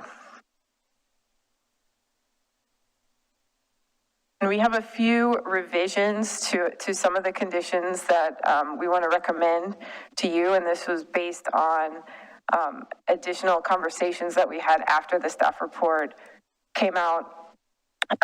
And so the first revision that we're asking you to consider is number 7, requiring or adding another street to this requirement that if the full street stub isn't built all the way to the property line, that the applicant pay fee in lieu of that, so that the city can build that portion of the street. And these are the street stubs that go into the UGB area, the area outside of the UGB, where we don't expect that development to happen anytime soon. But we want to make sure that we can build the connection when that's made, or when that's developed. The second revision is condition 14. The applicant requested a modification to allow some of the pedestrian access ways that cut through the development to be to not meet the ADA standards because of the topography of the site. So you'd be following a path between a few houses to get between blocks in the subdivision, and the topography is a little steep, and so the modification would allow that path to be somewhat steep as well, and we have a condition to limit that to 10%, and this change is more for clarity, and we also want to require flat landings every 2.5 feet of elevation change within those pathways. Another revision the staff report that you have in your packet for those mitigation options we just discussed had 3 options. The first one being that the open space between lots 11 and 12 be accessible to the public through public access easement. And this is, private development, HOA is going to maintain that open space. The applicant has indicated that they don't have any plans to kind of fence off that open space and not, that it will be open and there won't be any limit to who can use it, but that an easement recorded on that to legally require open public access would be problematic from a liability standpoint. And so we agreed with that and recommend eliminating that requirement. And last, I want to talk about fire access. You might have seen the comments from Mike Bowman from Clackamas Fire District in your packet. This is going to be built in phases, and phase 1 would have, I think, 63 units and 1 access from Holcomb Boulevard. That would, to meet fire code, that would require that the houses have sprinkler systems in them because there's only 1 single access for that number of houses. And so a secondary fire access is needed. The one that's been proposed in the plans is actually not far away enough from the existing access to count for the, to meet the county standards. And so the applicant has found an alternative or a few potential alternatives. One of those is to connect a temporary access from Kalen Drive to the east into phase 1. And so we're just adding that option in this condition so that the applicant has all of those options available as they work with the fire district going forward.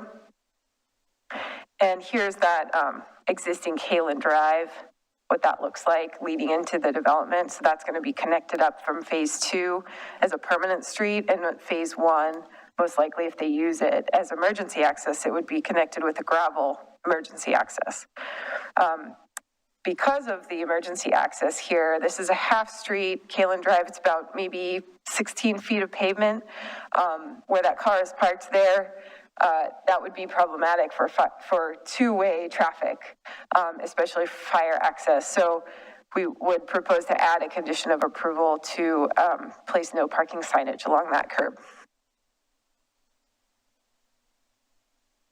So the Planning Commission's options tonight are to approve the application with recommended conditions, to approve it with conditions that you revise, to deny it with revised findings, or to continue to a date certain, providing direction to the applicant on if any new information is needed before a next hearing. And if you do choose to continue the hearing, we would need a 120-day deadline extension to January 26, 2022. Any questions? Okay, do we have any questions? And these are questions for either you or Mr. Ripplinger? Yes. Okay. Or Mr. Wheeler.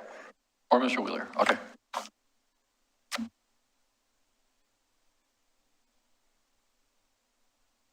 I don't have anything right now. I'd like to hear from the applicant and hear the public comment, and then I'll have some things.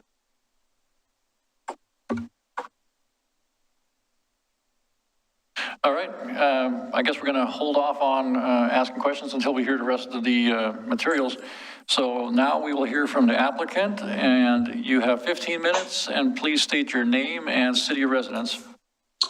Good evening. First of all, can you hear me okay?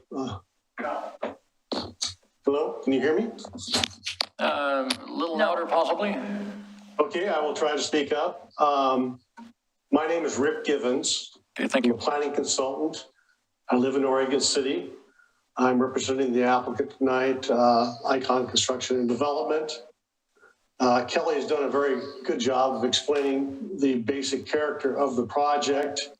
With me tonight in person there are Darren Gusdorf and Harlan Barrow of Icon Construction and Development, who could help in answering questions. Virtually, we have the project's traffic engineer, Todd Mobley, Lancaster Mobley Engineering, and also the project's civil engineers, Eric Evans and Tyler Korb of Amario Design. So basically, at this point, we are satisfied with the conditions of approval as proposed, with the exception of a few items. As Kelly noted, this application proposes a mixture of uses. We're including duplexes. It's required under the master plan code that we have a number of alternative housing styles. In this case, duplexes is the one that fits the zoning list of allowed uses. But the project will be primarily single family residential in character and in feel. We've got a couple of questions, I think, regarding conditions, and I'm going to go through those since my time is kind of short. First, I think I should talk in general about the requirement under condition number 37 that we do a shadow plat of surrounding properties in order to demonstrate that we can meet the block length standards. That got us, obviously, we got that was brand new information, and so we wanted to make sure that would work. So if I can share my screen, I will show you the existing plan and what we're thinking will work better. Is that visible to you tonight? Yes. Can you hear that? Can you see that? Yes. Okay.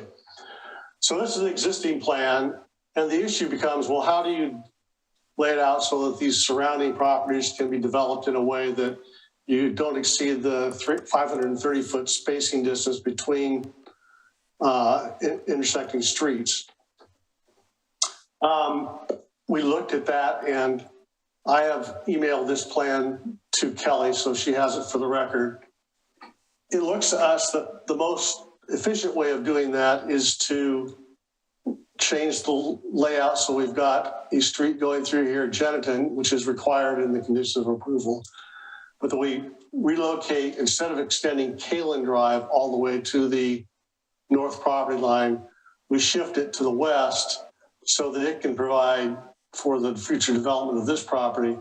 In doing that, we end up with 530 feet between, or less, between all of these blocks off-site. Now, most of this property it's all outside of the city limits. A lot of it's currently outside the urban growth boundary, or if it is in the urban growth boundary, like up here, it's zoned rural. So we're not talking about something that's going to happen in any near term, but this would allow for the future, when that property is developed, it can be developed in a way that would meet the city's standards. In doing that, we end up with this kind of funny point up here at the very north corner, and we would end up with one flag lot in that area. It doesn't seem like it's possible to get, 3 lots in that space because of the depth of this area. So we would ask that as a part of that condition again, 37, that a clause be added saying that if the complying with the standard requires up to 1 flag lot, that would be allowable. The second thing I'd like to talk about is the proposal for additional mitigation under condition 40. We don't have a problem with doing additional mitigation. We want to make sure that we aren't being asked to do all of these. I would note that in reality, in addition to the 2 acres of parkland, we also are preserving a stand of trees on the east border of lot 97, or now renumbered as 99, in this area here. significant number of trees in that area. Go back to the original plan. This whole area right here would now have a conservation easement placed upon it to protect those trees and to provide further buffering from the area to the east, the Barlow Crest neighborhood. I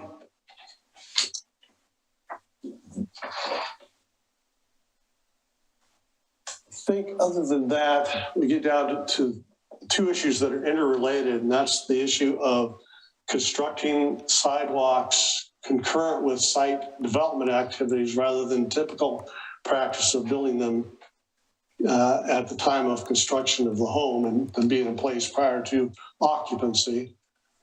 That's a new practice that is very problematic. I want to talk about that, but it really kind of relates to the condition 31, which says that street trees, with the exception of any trees approved to be planted behind the sidewalk, shall be planted at time of installation of street improvements and shall be inspected and approved prior to final plat, approval of final plat. Those two things, as I understand it from a Zoom meeting we had with staff, are related to concerns of the City Commission that street trees are not being installed in ways that comply with all of the various spacing requirements, and that you're ending up with some developments that don't meet standards as well as the commission would like to see. And the idea of putting in the sidewalks really establishes the tree planter strip, so that's the reason for that going in. But there are some major problems with that, and I'm going to stop sharing my screen here at this point. And go on to basically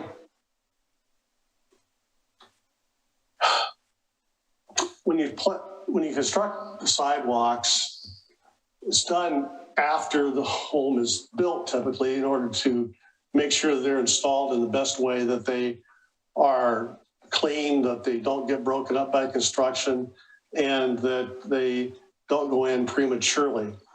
If we put them in, it's being suggested by staff that we put them in at this point, except for roughly 20 to 30 feet where a driveway would go. That's real problematic for a number of reasons. You bring in the equipment that's necessary to bring in concrete, pumper trucks or whatever. They would break up the concrete, the newly poured sidewalks. We also have problems when you move equipment and people in across them. Oregon City's lovely red soils, they stain the concrete and would leave it in an unsightly condition. We simply cannot be in a position of committing to where the sidewalk and the driveway approaches go prior to knowing what's going to be built there. A number of these lots may be sold to other builders, and they need flexibility to put in their own products. So it's really unnecessary requirement, and it really is an unburden that just simply doesn't work. Public safety is also a concern when you put in the sidewalks. They just simply open up the idea that this is an area where the public can get in and access, and during construction, that's really not a desirable thing. It's best to put them in for a safety standpoint afterwards. And also just from a grade standpoint, we need to know the grade that the house is built at, where the grade of the slab for the garage is, how that transitions down the hill, so that you can tie in appropriately to how the sidewalks fit in. And those decisions aren't made until you get the building permit and get the house staked out there. So for all those reasons, it's real problematic. And we think there's a better solution that would allow the city commission's concern to be met. Street trees, if we, as suggested in condition number 31, if we plant those prematurely, planting street trees is dependent upon we always plant them in the fall so that they survive, aren't planted during drought conditions. We'd be planning, if under this condition, we'd be planting them before there's homes in place. There's no water to the home, obviously, because it isn't built yet. So how are they supposed to water them? And you're putting them in, usually the homes are built in the summer, typically started then. And so you've got this drought issue. Construction activities have the same issue with getting the equipment that's needed to be in there to move in trusses and concrete and all those kinds of things. So for all those reasons, you know, we would suggest there's a better solution. And that is that, and we know staff is understaffed. They don't have the time to go out a couple of times, do all these things. So what we're proposing is that the sidewalks be installed only on the sides of lots, like corners and those kinds of things, where the driveway would not be located. That be done during site development, initial site development. But the rest of the frontage of the lots be left open as typical. But we take the inspections and the concern about the trees away from the city. They don't have to inspect. We'll have a certified arborist or the engineer of record or both sign off that these inspect and sign off that the sidewalks and trees are installed to full specifications. They have the burden of liability. They have the burden of their credentials being at risk. So very similar to what's done with other inspections where the city has the engineer provide inspections. So if you can make that modification, we get the concern of the city commission met, and we do it in a way that allows us to develop the site in a reasonable fashion. I think that's all of the conditions of approval we had concerns about. Be glad to answer questions you may have or direct the individual to whom the question is addressed, so they can answer if it's traffic or an engineering or developer concern.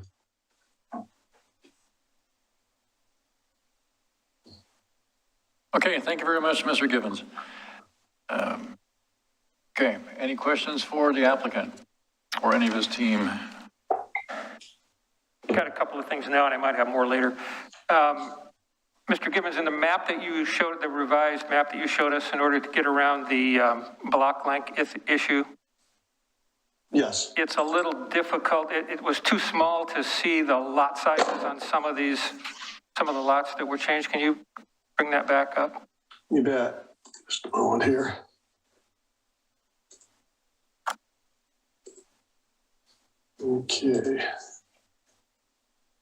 Okay, so this is the original plan, and I'll switch to the revised one. If you look... particularly 67 and 68, are those still both over 8,000 square feet? Yes. 67 is 8,136 square feet. 68 is 8,270 square feet.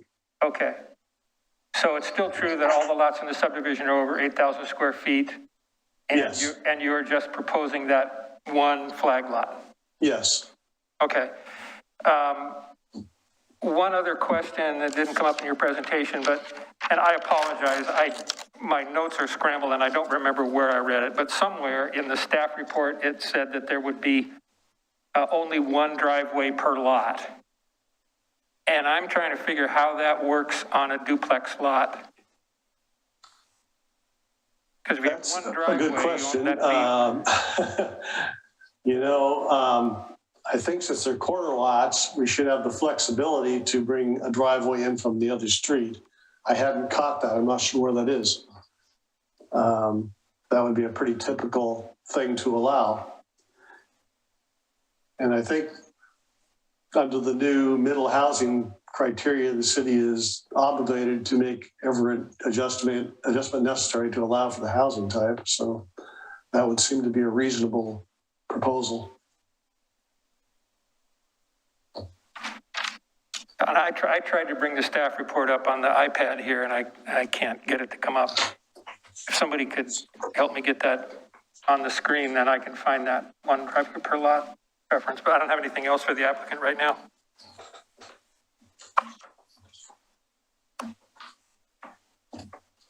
Would you like me to stop sharing my screen? You can, yeah, that answered my question. Okay. You want me to pull it up on this screen for you, Commissioner Mitchell? You want it up on this screen? Well, the iPad, oh, here we go. Okay, I got one. Thank you. I'll see if I can find it while we move on. Okay, any other questions for the applicant while Commissioner Mitchell looks for what he was looking for?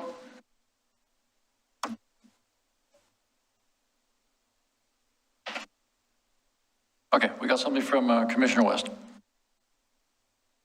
Mr. Givens, or maybe it's somebody else that answers it. It sounds like that the water tower in the Barlow Crest neighborhood is owned by CRW, and I was confused a little. Who is the water coming from this subdivision? Is this South Fork and it's Oregon City water, or is this going to be CRW for this subdivision? My understanding is the majority of it is City of Oregon City, with some portion of it above a certain elevation. I think I'll ask one of our engineers to address that, or perhaps Josh Wheeler would like to, before I make a mistake here. Okay, thank you. I just didn't know if it's all going to be from the same provider or not. And then you've added quite a bit of pathways in there, which is really nice. And you talked just a minute ago about the ones that were a higher grade or steeper, and how you're going to level them out. But I was wondering, under the PGE line, is that a pervious or impervious surface? So are the rest of the pathways paved?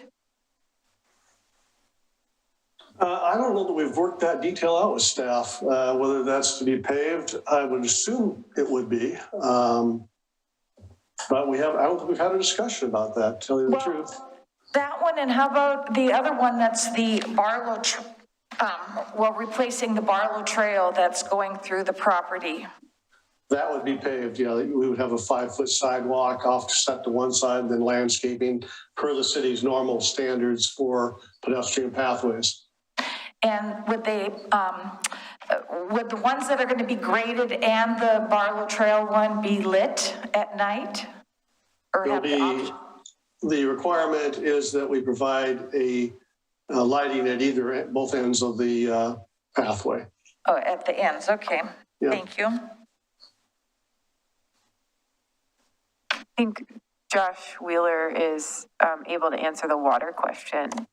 Okay. Josh, are you there? Where do I look? Yes. How is my audio? We can hear you. Great. The Barlow Crest Reservoir, the City of Oregon City has an agreement with Clackamas River Water to get water from that, and we distribute it to much of the Park Place area. However, there's a portion of their site, it's probably going to end up being 5 or 6 lots somewhere in there, that we will not be able to serve with that reservoir, and that CRW will serve it in a different way. We did the same thing with the Abernathy Landing project, and we'll have that similar situation with the Park Place concept plan developments. That's the long answer. The short answer is city will serve more than 95% of it, and a small bit will be served by CRW. Thank you. And I'll add to your other question, the lighting. So the pedestrian access ways, which includes the Barlow corridor, and then the other shorter one that's just north of that, the code requires street lighting at either end, but also pedestrian scale lighting along the pathway. So that's part of the requirement.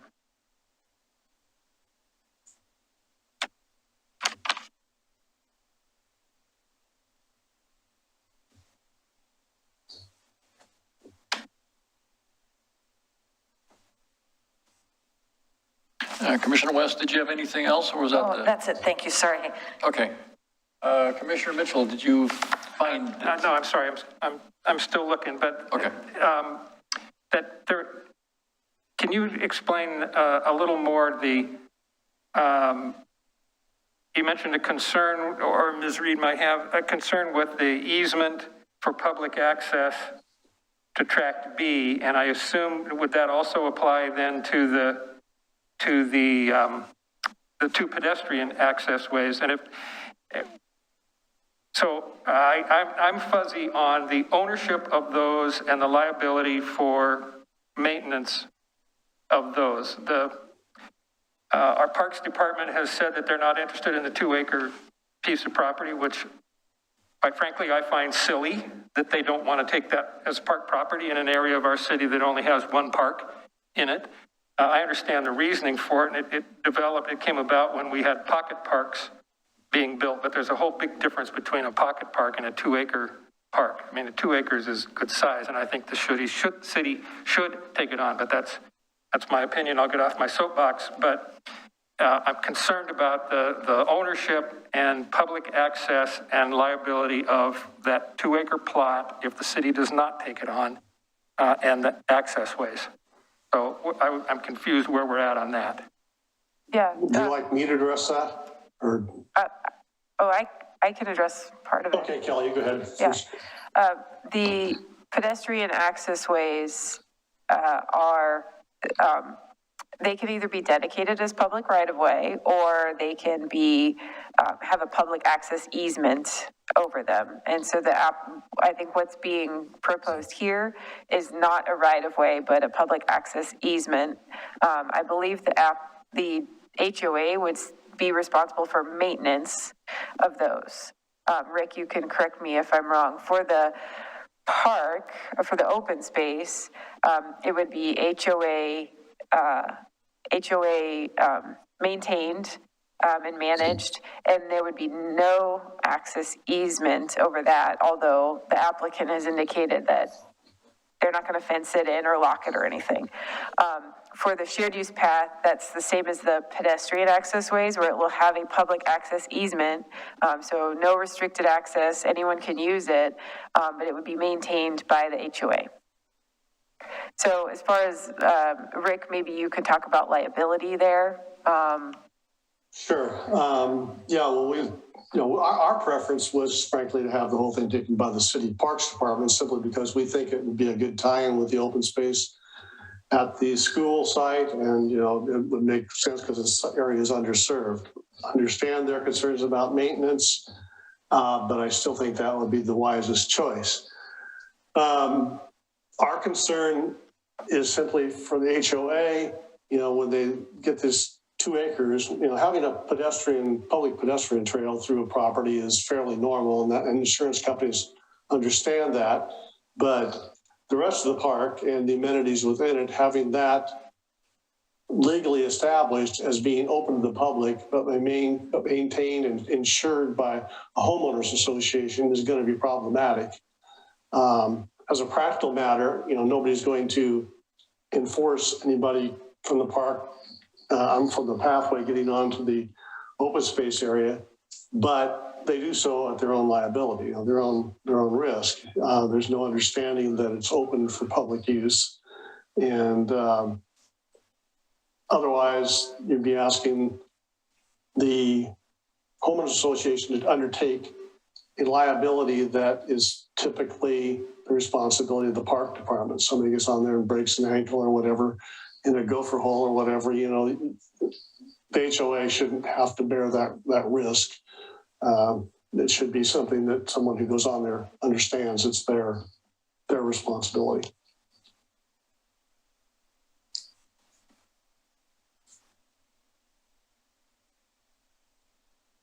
Sorry, was there a question there? Mike? Sorry, Commissioner Mitchell. So what I'm hearing is the HOA down the road finds out their insurance company won't insure them for it, and they fence it off, and the city has no standing to keep them from doing that, correct? I know it's not the intention, but I'm also involved in a condo association, and trying to get insurance on those kind of shared properties is almost impossible. So really there'd be no protection for the city if the HOA decided to close that off. The open space? The park space, yes. Correct. Yeah, unless we include that condition, that's in your existing staff report, that letter A option. I'm gonna.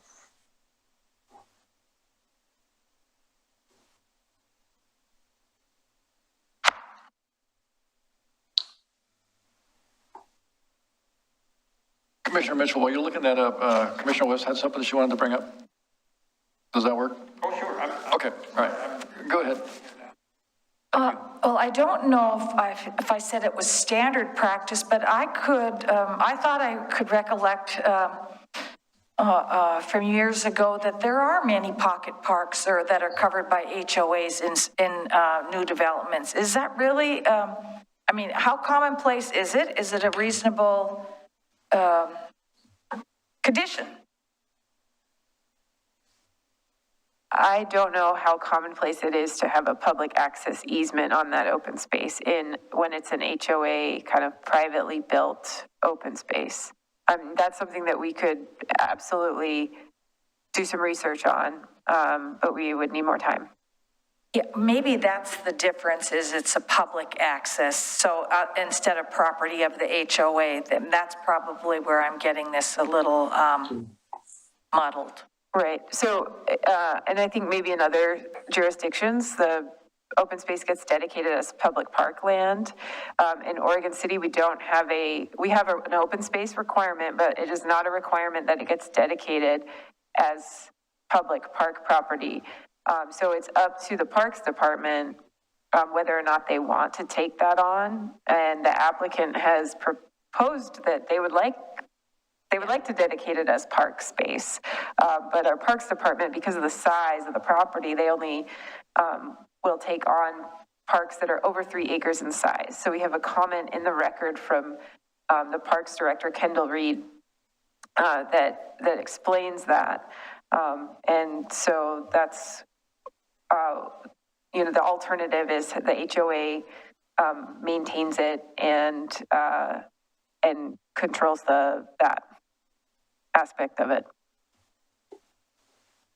I live in, for the record, this is Rick Givens again. I live in Don Meadows, which I think is the only other planned unit development approved in this city, Oregon City. It's off of South End Road.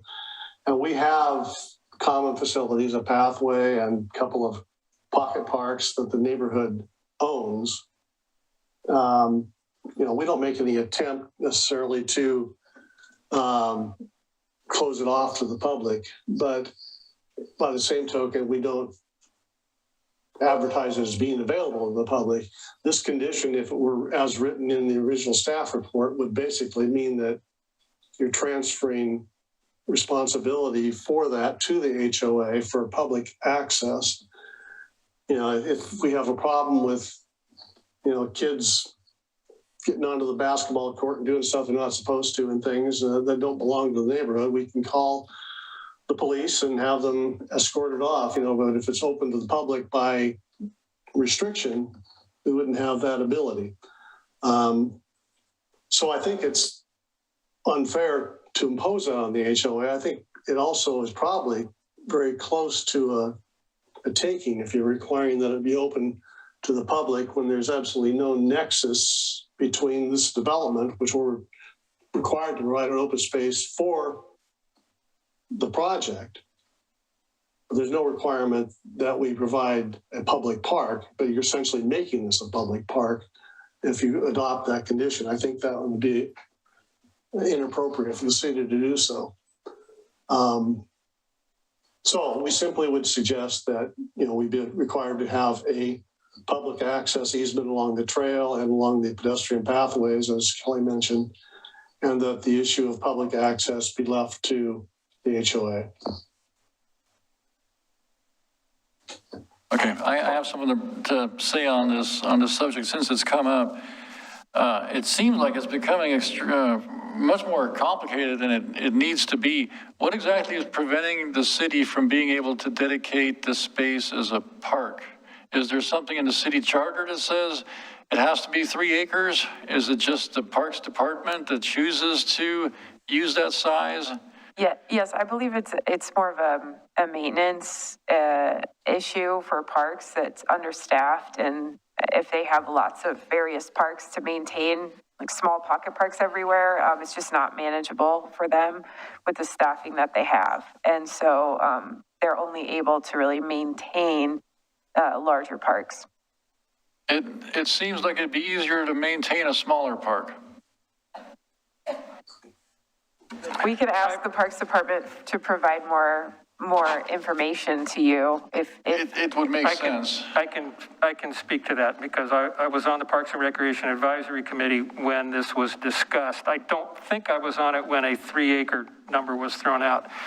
The difficulty they have with maintaining small areas is you got a guy and a truck and a lawnmower and a blower and all this stuff, and they got to set up. They spend more time setting up and taking down their equipment than they do doing the maintenance because it's a very small area. That was the thought behind it. It's not anything in the charter. It's a Parks Department policy. And where the 3-acre number came from, I don't know. So it's not in the code. It's just city employee decided 3 acres. I don't know who that would be, but some person, the Parks Department said 3 acres is the line.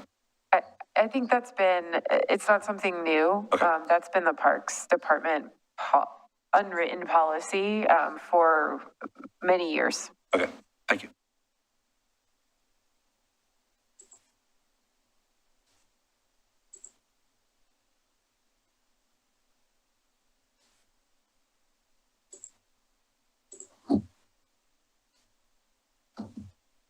Commissioner Mitchell, are you still looking for something?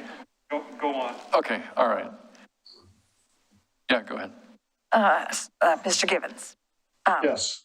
what is the worst case scenario in the future of how this could play out if the way you're proposing it with, it's a open space, it's public access, the HOA doesn't pay for it, the city doesn't take it on. I guess I'm unfamiliar with how this is going along, so I'm not seeing into the future. What are some of the pros and cons, or what could? Well, as I understand it, the biggest concern for the HOA is they want to be insured, obviously. Individual property owners in here who belong to the homeowners association don't want to get sued as part of some, personal injury case relating to the open space. Somebody's out there, like I said, and trips in a molehill and breaks an ankle or whatever. Ordinarily, you have the understanding that it's the HOAs, the use of the HOA property is limited to those who are members of the HOA. From my understanding from talking with folks at ICON who deal with insuring these things, trying to get insurance on something that is open to the public, is next to impossible. So that's the first concern, is that if we're going to have it that way, it really should be public.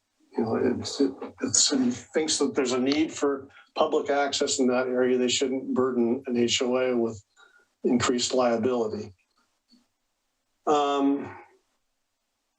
Beyond that, I think, like I said, there's just the issue of if it's private property, you should be able to rely upon a call to the police department to help escort people off who are being problems. If it's open to the public, you have the whole issue of that we have seen played out around the metro area of public open spaces. You're getting camped on, the people having, fights and things in there, and certain things like that. Fights could certainly call the police anyway, but just of kids coming in there and playing, in an area and getting out of control, you got that concern. If the HOA owns it and the HOA isn't under a prescription that it's open to the public, you have more enforcement options.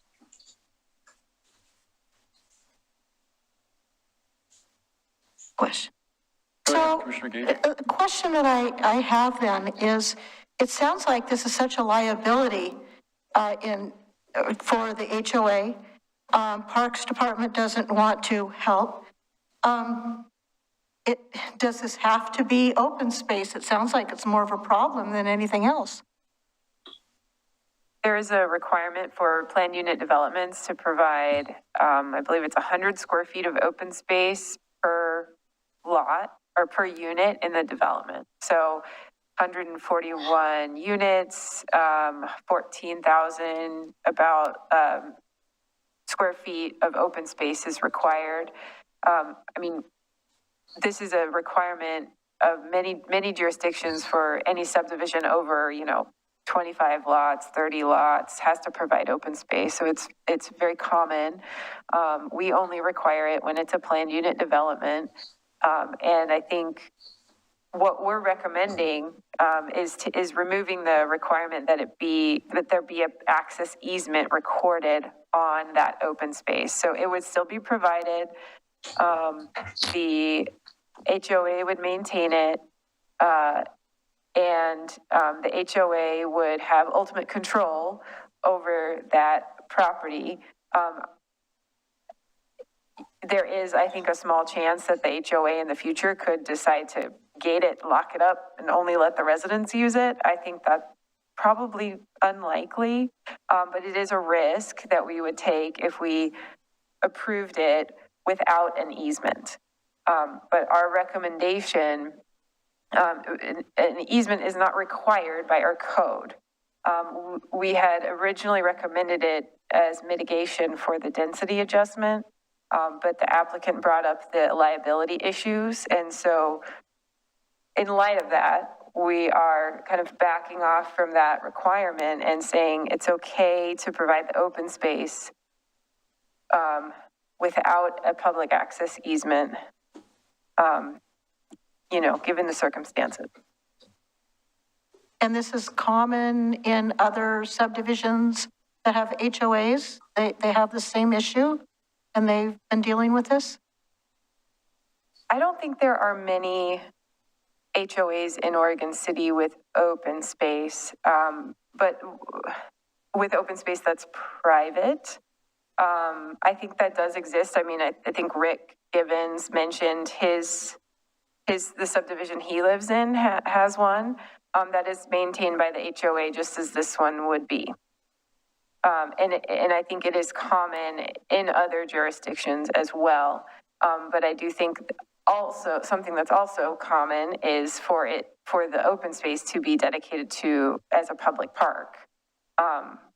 Which is why that's in our code, that's an option. But the alternative is that it remains private HOA park. Thank you. Commissioner Stoll. Not a question, but just a statement about the open space issue. Responsibility and authority in life need to be balanced. And if we're going to make the park the responsibility of the HOA, they need to have the authority to control it as they see fit. That's my opinion.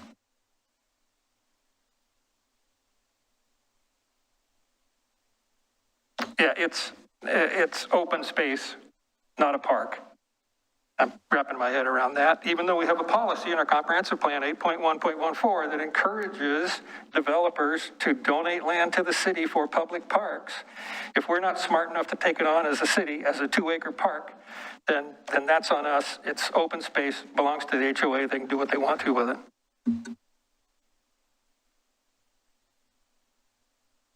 Okay.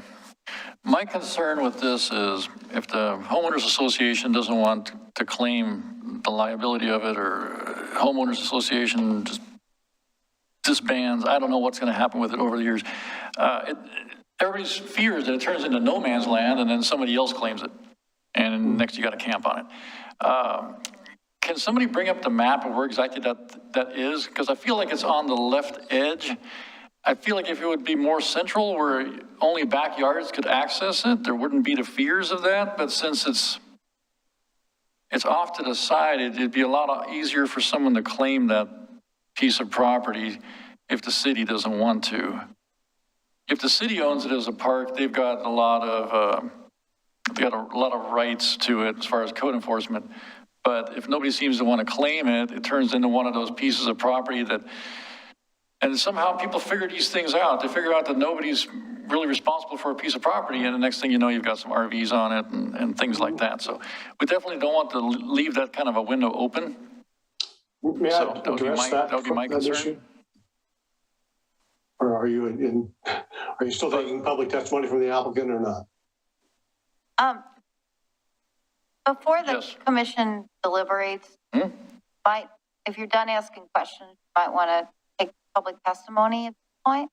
Okay, all right. Commissioner Mitchell, did you want to bring one last thing up, or did you? Yeah, well, I found what I was looking for, and maybe it's just a problem with the way the finding is written in the report. It's on page, where we go. Anyway, it's in the staff report. It's under section 16.12.035C, driveways. And it says one driveway may be allowed per frontage. In no case shall more than 2 driveways be allowed for any single family attached, so forth, duplex. But then the finding says the applicant has not proposed more than 1 driveway per lot. So I guess it's either the finding or something in what they submitted, that on the duplex lots, there would be a driveway on each frontage, not 1 driveway per lot. Yes, and that is permitted, and so I think we need to change that finding to clarify that. Okay. Thank you. Okay, thank you. Okay, anything else before we go to public comments? Okay, yeah, no, I agree. I think people have been patient enough with us. We should give them their chance to speak. Okay, I have 3 up here. Did anybody else fill out a comment card? Are there any members of are you one of the comment cards? Okay, all right. Before we do that, is there anyone from a neighborhood association, government agency, or other incorporated public interest organization here? Okay. Would you like to speak?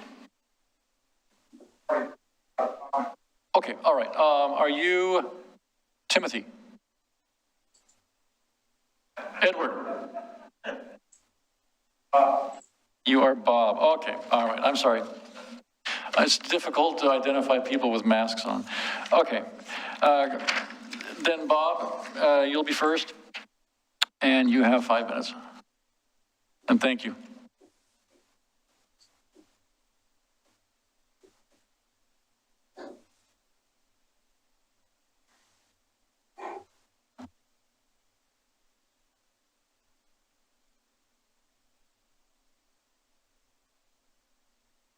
And I'm sorry, I know you know this, but please state your name and city of residence.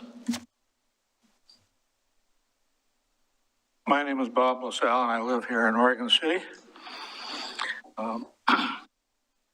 Good evening, Commissioners. My name is Bob LaSalle, and I'm the Land Use Chair for the Park Place Neighborhood Association. Thank you for the opportunity to address this issue this evening. We would like my presentation entered into the record in reference to this year's farm planned unit development application. This presentation represents testimony from Tom Guile, Barbara Rankin, Ray Rankin, Ryan Richards, Linda Smith, Linda Van Haverbeek, Steve Van Haverbeek, and Jackie Hammond Williams, thus giving them standing in future meetings. I've attached a list of their names and email addresses for the part that's on the record. I'd like to claim 5 minutes as the representative of the Park Place Neighborhood Association and 3 minutes as a private citizen. And precedent has been given for this in previous meetings of the City Commission. At the very beginning of the planned unit development application on page 7 of a 74-page document, an untrue statement is made. The applicant states, quote, "To the east, this area is outside of the UGB and inside of the city limits," unquote. That's a false statement. That area is not within the city limits, but is within the urban growth boundary. So if the applicant can't read a map correctly and starts with a falsehood, how many others might there be? Page 8, sanitary sewer. This paragraph lists some sanitary sewer restrictions.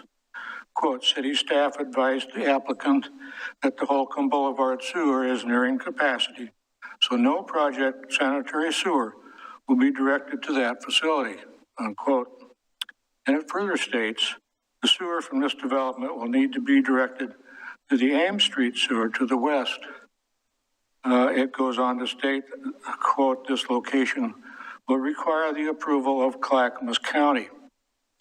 So we'd like to know, has this been approved by the Clackamas County? And if so, we'd like to see documentation. Page 11, item F, the applicant states, the proposed development will be served by a network of local streets. This is an imaginary connection that would need to take place outside of the urban growth boundary and outside of the city limits. So since it's imaginary, it does nothing to alleviate the additional traffic imposed on Holcomb Boulevard by this development. Page 12, the applicant states, and I think this has already been addressed earlier, our question was about the left turn lane warrants, and it sounds like the applicant is already planning to do a left turn lane on Holcomb. So that was our question there. But another thing is, again, I get kind of confused in their application. They proposed to install a left turn lane at that location, and then they refer to a South Holcomb Boulevard. And I can't find a South Holcomb Boulevard on any maps. So maybe they're relying on their memory rather than stating facts. Just a thought. Page 12. The applicant states, quote, for the proposed temporary emergency connection on the South Holcomb Boulevard, unquote. Now this references the emergency access through Lot 7 and OCMC Chapter 12.04.120.B.7 describes the types of obstructions. A permanent obstruction is unlawful without obtaining approval from the City Commission by passage of a resolution. B7A, a short-term obstruction is allowed for not more than 60 consecutive calendar days. A long-term obstruction is allowed for not more than a year. So what kind of obstruction are they planning on that Lot 7? And one of the most disturbing parts of this application is on page 13, item J. Quote, it is proposed that a 20% adjustment to the R10 minimum lot size standard be approved, reducing the minimum lot size from 10,000 square feet to 8,000 square feet. An adjustment to reduce the interior side yard setback is also from 8 feet to 7 feet.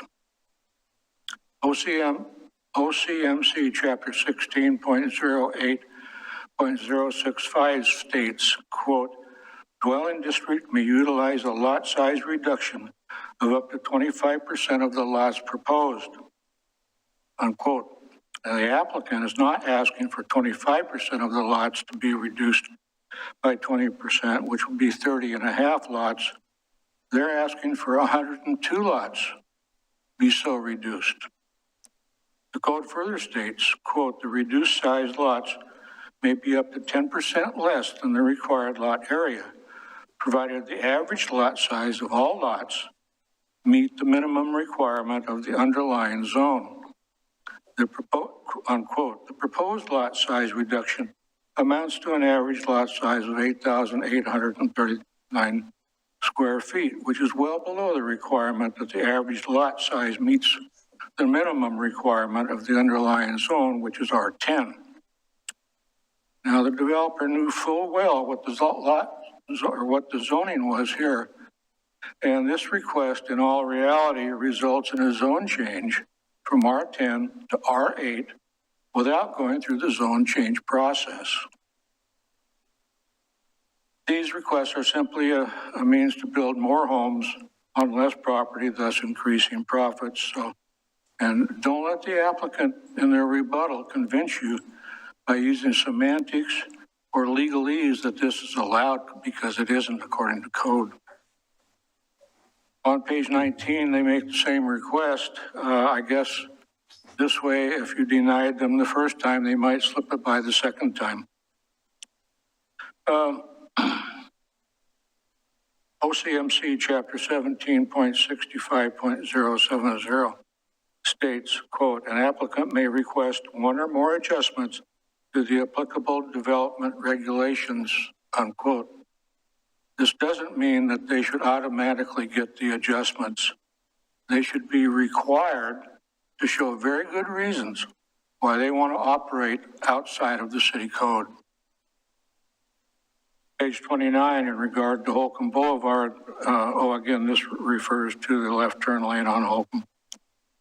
Page 34, item D, quote, access ways shall be lighted with pedestrian scale lighting. Street lighting shall be provided at both entrances. Now, I think Commissioner West might have referred to that.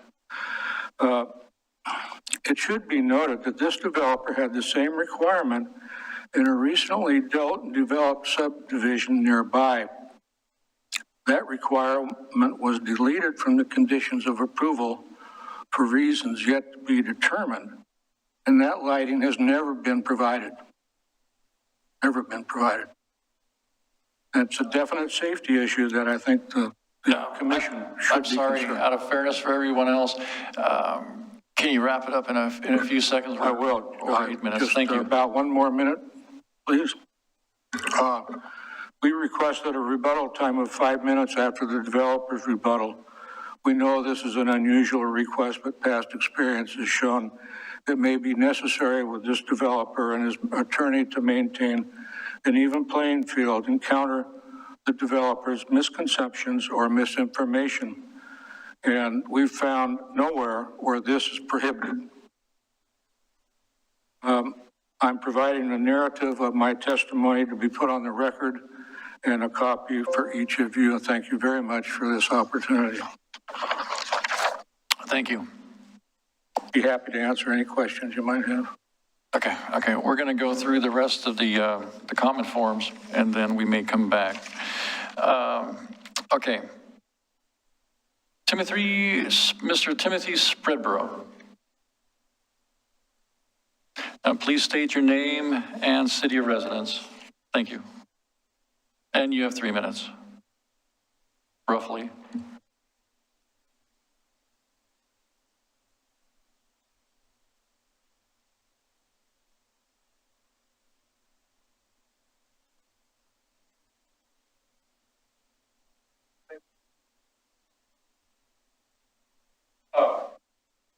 We'd like to ask for.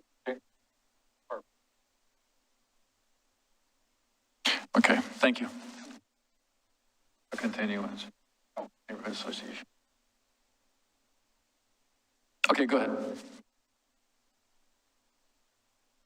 I wish to address the board and my honorable chair and fellow planning commission members and staff. I am a resident, not in the city, but adjacent to the city. Please and state this your impacts my property. Please state your name and city of residence. My name is Timothy Spreadborough, and that's spelled S-P-R-E-A-D-B-O-R-O-U-G-H. A lot shorter than yours. All right, thank you. So, people in the room are saying that, people in the room are saying that they can't hear you. Can you get closer to the microphone? People in the room are saying they cannot hear you. If you could, behind you, they can't hear. Can you get closer to the microphone? Okay, I'm not sure how close this will be to you. Is that okay? That's great, thank you. Okay. This is an adjacent property owner to myself, and her name is Alicia. I represent myself, my wife, several neighbors, and essentially Alicia. There's 9 lots or 9 properties that front to the south or to the west, the border. And my property is the one that has the Barlow Road that runs right through it, lot number 1. My neighbor has a property that faces onto Holcomb. Her driveway is off of Holcomb Boulevard, and this development could impact access to her property off of Holcomb. Now, in this, I wish to address a couple of issues. Now, I am familiar with South Fork Water Board to some degree. At this time, I believe there's about 200 million gallons per day capacity that's available, with a surplus of about 20 million gallons. I may be wrong slightly, but that's essentially what there is. As the developments in the area are developed, this issue of water is going to be part of the overall Planning Commission's responsibility. As it stands right now, there is sufficient water from South Fork, and if necessary, Clackamas River Water, which I believe has to sign off on this also. The capacity meets most or everything at this time of peak day demands, which usually are July, August, and September fire times. And from the standpoint of the development of this property, I do not oppose it, but there are a number of issues. The traffic on Holcomb Boulevard. Boulevard sounds like a wide open road. I don't know how many of you folks have been up Holcomb, but it's a 2-lane road. It's essentially the same as it was when I moved there approximately 48 years ago. So I was one of the original purchasers of property in the Barlow or in the Winston Hills estate. At that point, we've lived there all these years. There's only one other neighbor that's lived there a little bit longer than myself and my wife. So the water is an issue. The traffic on Holcomb is really pretty hectic. There's many dump trucks, log trucks, school buses, other types of service providers that come up and down Holcomb on a daily basis. You add probably about 2 cars per household, and many of the households will have working spouses. So the number of cars that's going to be added to the Holcomb issue will be probably more than 200 cars per day in addition to what's already on there. I don't oppose that, but I want to make sure that there is adequate road space. It looks like there's a left turn lane that's being planned for this particular site. Nowhere else on Holcomb am I aware that there is additional turn lanes. So when the school buses go up in the evening, there's a line of traffic that builds up behind them in the morning, going down the hill. If you're late getting out, get behind one of the buses, it can delay your arrival at your workplace. So those are 2 issues. The water and the traffic are 2 concerns. There's another issue also. Adjacent to my property, on the west of my property, there is a 30-foot road easement that was vacated by Clackamas County. Now, I've spoken to Clackamas County. That 30-foot easement, half of it, 15-foot, is essentially the 9 property owners that face on, 10 property owners that face on to the west. And they would be impacted if they were denied that 15-foot. From the looks of it, the development will come right to our fence line, but that 15-foot is essentially ours. I've spoken to Clackamas County Roads. I have the name of the party that I spoke to, and he told me, no question, that the 30-foot easement still exists. So 15 feet for my neighbors on both sides of me should be looked at as part of the issue. With that, I think that pretty much covers most of the concerns that I have as a resident in the area for the 50 years, nearly 50 years. Okay, all right, thank you. Your concerns with the easement, is that something you have? Your concerns with the easement, is that something you've presented to the city? Is the city aware of that? Has it been recorded? I've spoken Okay. to them. All right, thank you. Right. All right. Next up, we have Mr. Edward. Thank you very much. Kuliak. Chair, when the testimony is over, you'll be really close to 10 o'clock, and you'll need to take a vote on whether the commission wants to continue past 10 o'clock. Should we vote now, or should we wait until we get through the next, I don't know if we'll get through the next 2 in 10 minutes. Well, you can do it now then. Let's vote now. We willing to go past 10 o'clock? Okay, yeah. Okay, thanks. Thank you. Okay, Mr. Edward. Mr. Chair. Yes. Request a short break after public testimony. Okay. Thank you. Break after public testimony. Good evening, commissioners and staff. My name is Edward Kulaviak. My wife Linda and I live at 14720 Forsyth Road in Oregon City. We live on the corner of Forsyth Road and Gerkman Road, and our property, approximately 4 3/4 acres, is directly adjacent to the Sears farm. We are the first property north of the Sears development. We did submit written comments to the planning department and to the public works department, and that correspondence should be Exhibit 3 in your information record packet. However, my comments tonight are based on my personal experiences over the past 27 years of living at that location. My property, approximately 500 to 600 feet downhill and to the north of the planned development. First, let me say that my wife Linda and I are not opposed to, nor are we in favor of, the planned development. It is what it is, and progress needs to be made. We just want to make sure that it is done properly and that it is not to the detriment of us and our property. We are concerned about the water runoff that may come towards our property. What I have learned over the years is that water will seek its own level and it will take its own path unless it is controlled properly. Our property is lower than most other properties around Forsyth and Gerkman intersection, and every time we have continuous rains, as we do have a couple of times a year, I get water in my basement. I keep 2 sump pumps going in my basement to help me remove the water.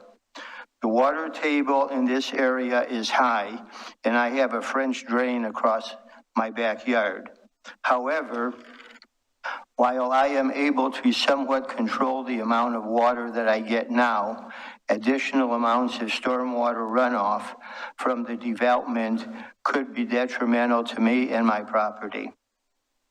This development, as you know, is for a 123 lot subdivision covering 35 acres. This will bring a lot of water downhill. I know the plan calls for stormwater management, an on-site water detention pond, and open drainage ditches. I am concerned about the capabilities to control the amount of runoff, and if so, I'm concerned about the future maintenance of these facilities and who will be responsible for this maintenance, particularly the open ditches. Over the past year, when water runs downhill and to the north, flooding of these open ditches causes water to run down Gerkman Road and flooding onto Forsyth Road, carrying gravel and debris into Forsyth Road, creating a safety issue for traffic. My son and I have personally gone out there and swept the street to get the gravel off of the curves. As far as I can see, there has not been any real discussion of Gerkman Road or Forsyth Road, which is the other side of the development. Once again, we just want the stormwater to be controlled properly because of the low infiltration capacity of this clay-like soil. It does not absorb water very well. Thank you for this opportunity to express my feelings before this committee. Thank you, Edward. Okay. Mrs. Karen Streeter.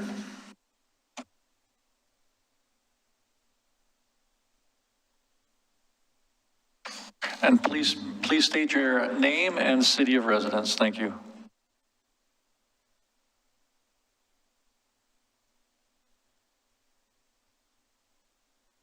Good evening. My name is Karen Streeter, and I live at 14720 South Forsyth Road. The prior commenter, Ed Kalabiak, is my dad. And so I have also experienced some of what he's talked about as well. However, I appreciate the opportunity to comment. I wanted to make sure that you're aware that in the proposal, there's a 50-foot PGE easement on the west boundary of the development. And in that easement is a large power transmission line. And I'm curious what PGE's input has been regarding the proposal to put some infrastructure like stormwater ponds and part of that 5-foot trail into their access easement. The easement spans the distance between Holcomb and Forsyth Road. I used to work for a public utility department. I know how important those easements are for accessing and repairing equipment. And a lot of times that's the only way we can get big trucks and the large equipment into those places to do what we're supposed to do. So I don't understand how a stormwater pond in the middle of the easement, how that will work. I would also like to point out that currently there is a road, an existing dirt road in that easement. It kind of starts over off Gerkman at Forsyth Road and then extends to the south. There is no gate. There's nothing that prohibits access at that point, and that road would tie into the proposed 5-foot trail that you guys were discussing earlier. So in terms of public access, there would be some potential for folks to come in from the north and access that 5-foot trail. I just wanted to make you aware of that. Thank you for the opportunity to comment. Thank you. Okay. So, yes.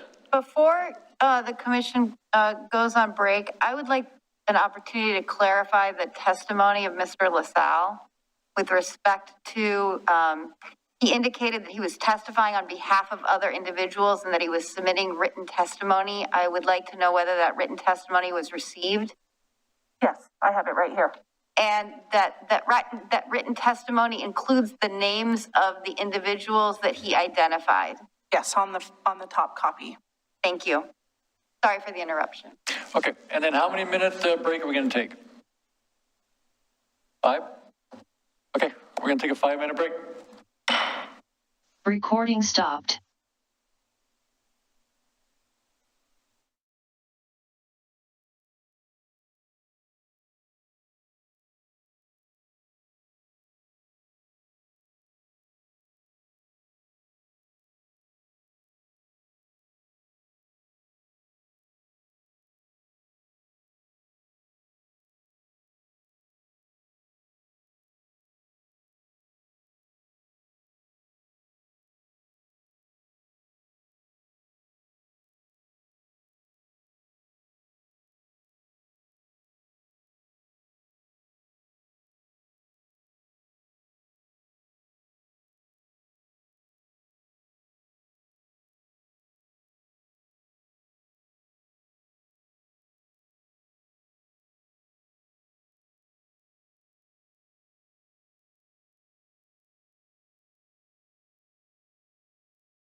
for recording.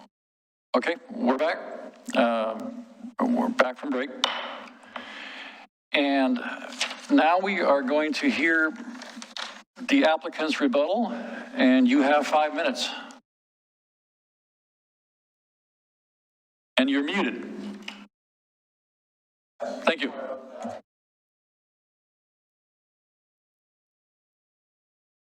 So I'll be very brief since there has been a request for a continuance. There will be opportunity for everyone to put additional comments into the record.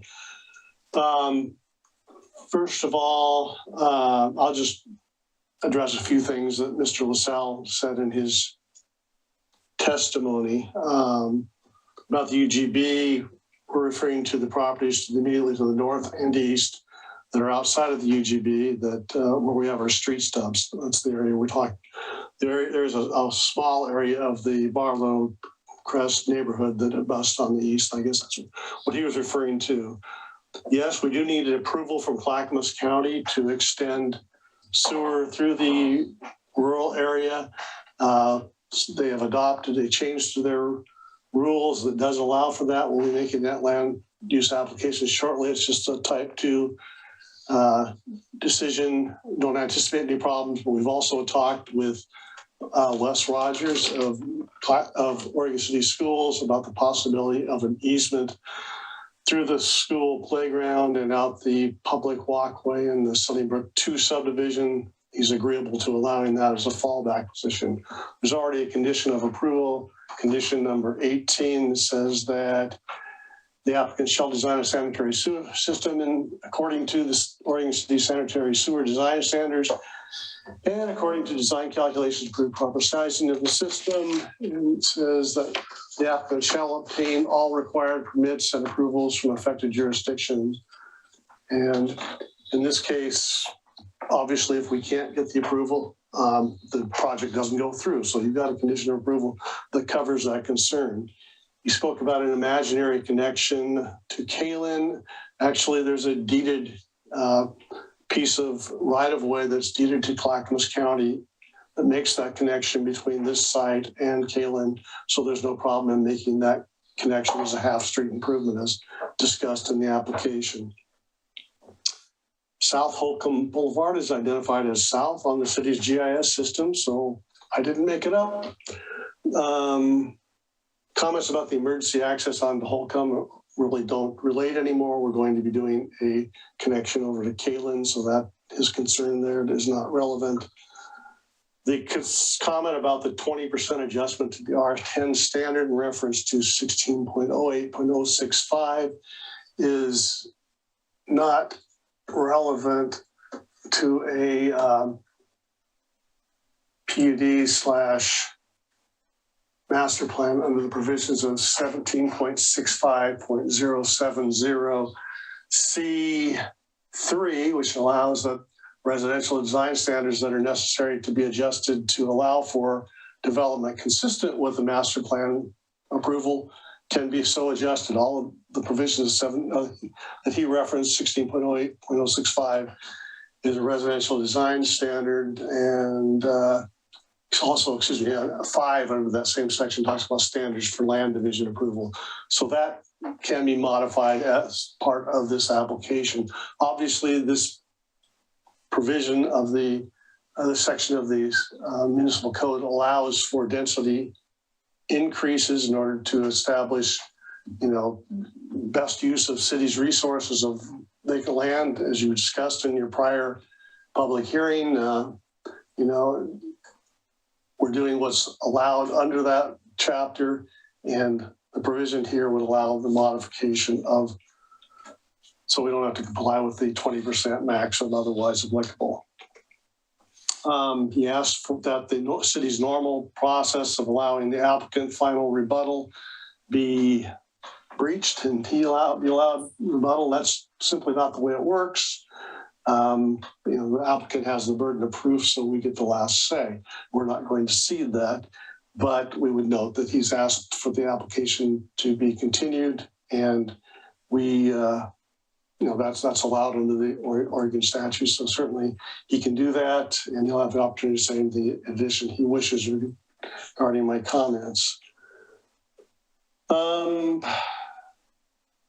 have questions from I'm sorry if I mess this up, Mr. Spreadborough, regarding traffic impacts on Holcomb. We have a very complete traffic study that's been reviewed by the city's traffic consultant, who has found that the study adequately demonstrates that there is capacity on Holcomb for the proposed development. Our traffic engineer is here if you have any questions regarding that. Mr. Kalavia, I believe it was, on Forsyth, is concerned about proper development of the storm facilities, and we are concerned about that as well. Our project engineers have designed, have shown that it's preliminary feasible to develop the site consistent with city standards by providing for stormwater detention facility on the site. Conveyance will be through ditches that exist, and they'll be improved. And we'll have to demonstrate per conditions of approval that we can meet those requirements under the city code for downstream conveyance. So we're concerned about his comments, and we'll work very hard to make sure we satisfy them. Ms. Streeter expressed the same concern and raised the issue of infrastructure improvements under the PG easements. We've already had discussions with PGE about the stormwater facilities, and they have no objection to them. I think that concludes all of the comments, but I'll make myself available for questions if you have them. Okay, thank you. Okay, before we make any, before we have any discussions, do we have any questions for Mr. Givens? Commissioner Stoll. Regarding the traffic impacts of, somebody brought up the traffic impacts of the construction itself. Will that left turn lane be in place before actual development of the property occurs to provide the dump trucks and construction equipment with a place to stop, presuming there's going to be a lot of traffic going through there? I can't really speak to that. We haven't had that discussion. We'll have to work with the city on a construction management plan, but I can't address that directly. Obviously, we have to make frontage improvements at some point here, but when they happen, I don't know. Okay. Is that a question for staff? Is that a condition that we can add, that those traffic improvements be completed, at least the left turn lane, before actual development of the subdivision starts? I think that's something that you can add. We can bring back a revised staff report with findings to support that. Okay, I think that would make it, I think that would ease the traffic impact of the actual construction if we made sure that left turn lane was in place first. I'd like to request that we have the opportunity in our continued hearing to address that after I've had a chance to talk with our team. Okay, thank you. Okay, any other questions for the applicant?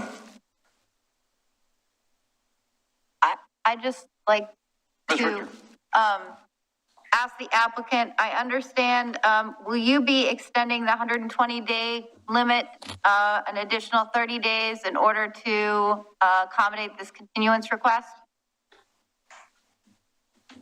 Well, we didn't ask for it, but I think we are going to go ahead and agree to it. We'll give 30 days.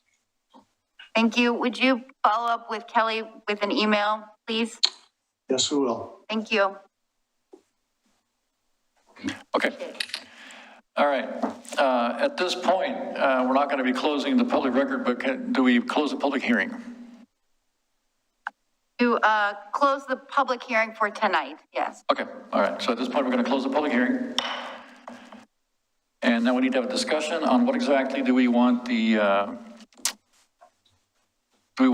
staff and the applicant to work on, since we are, because Mr. Bob LaSalle, on behalf of the Park Place Neighborhood Association, made a motion for a continuance. We're going to be offering him the legal courtesy and granting that motion. So we're going to be having a continuance, and that is the reason why we're going to be coming back. So since we've granted that motion, what would we like staff to work on, and what should the applicant work on? Is there anything?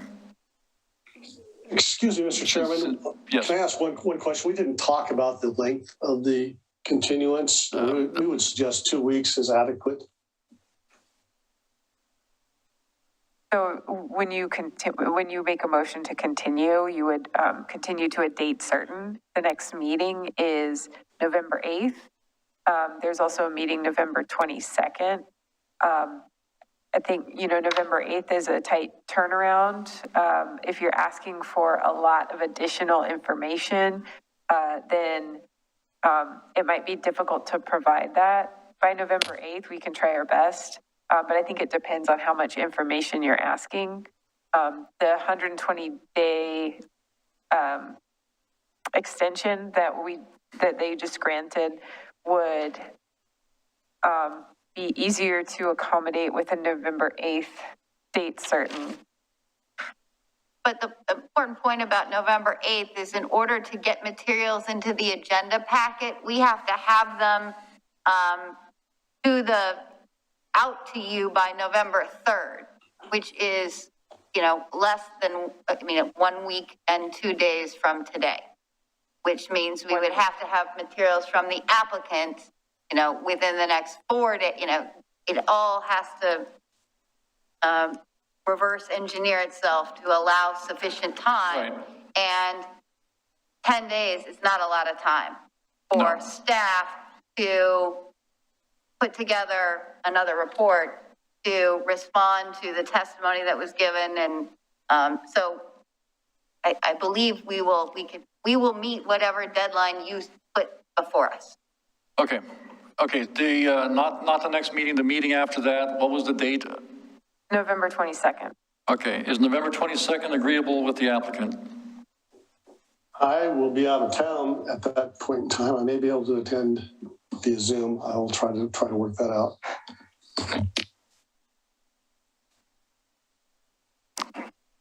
You'll be out of town? Yep. I would prefer November 8th. We can extend the 120-day clock another 30 days and Well, I have no move the intention hearing of doing to that. the first week of December. No, that's, we haven't even heard what testimony or additional items that we're talking about. Maybe we should talk about that first and then talk about time. Okay.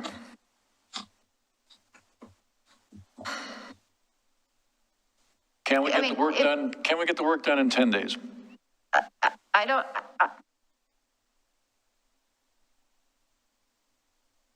know. I don't have any idea what the applicant plans to submit in response to the testimony that was heard today. It's sounding like they don't have much. And if they don't have much, then we can proceed on the 8th. I mean, if the commission has not got concerns and can, Well, I don't want to put an undue burden on staff, but if staff thinks they can get it done, then we'll make it work. I think the applicant's ready to get information into us quickly. I think that if the planning commission has a lot, you haven't given us, I think you're still going to be talking about what more information you'd like us to bring back.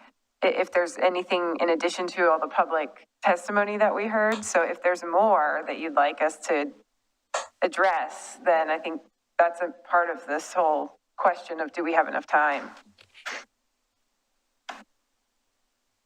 Okay.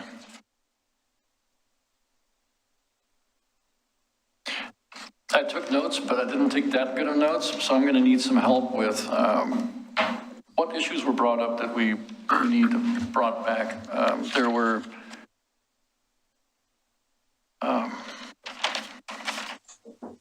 well, let's just start with Commissioner Mitchell. Yeah. I apologize for not catching the gentleman's last name, but I believe his first name was Timothy, was discussing an easement. Oh. And I'm unclear what easement. I don't think the easement that he's talking about is on the map, and I don't know. Oh boy, Timothy Spreadborough. Yes. You're correct. I cannot find that evidence of that easement in the title report or on any maps. So that's something that we're going to have to do some research on. Okay, so that's definitely something that would have to be handled. I think another item that we then maybe we can clear up tonight the concerns that Mr. Givens brought up regarding timing of the sidewalks and the street trees and the way they're conditioned currently in the report. And I know just enough about building to be dangerous, but I can certainly see that you can't put a sidewalk in before you know where the driveway is going to be. They will get torn up by construction trucks. They will get, they'll just get trashed and they're going to be in the wrong place. So keeping in mind the commission's concern, Mr. Givens suggested an independent review by an arborist after the trees are planted to make sure that the street trees, as a way to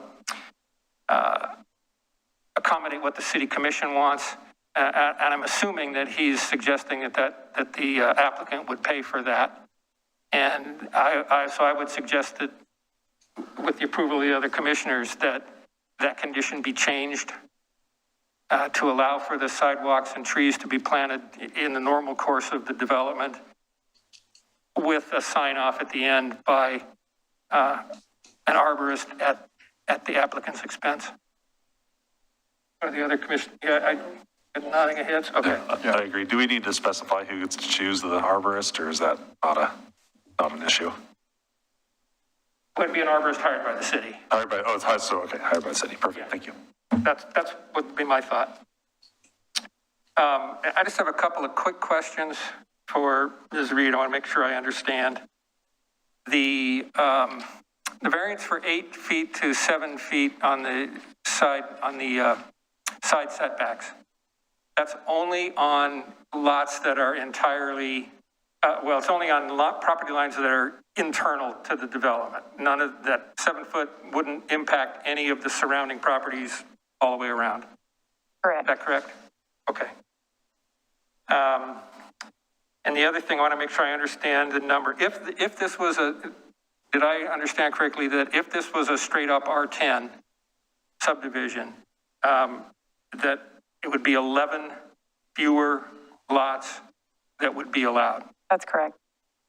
Okay, so the difference between what they're proposing and what a straight up R10 would have been is 11 out of 123. Yes. Okay.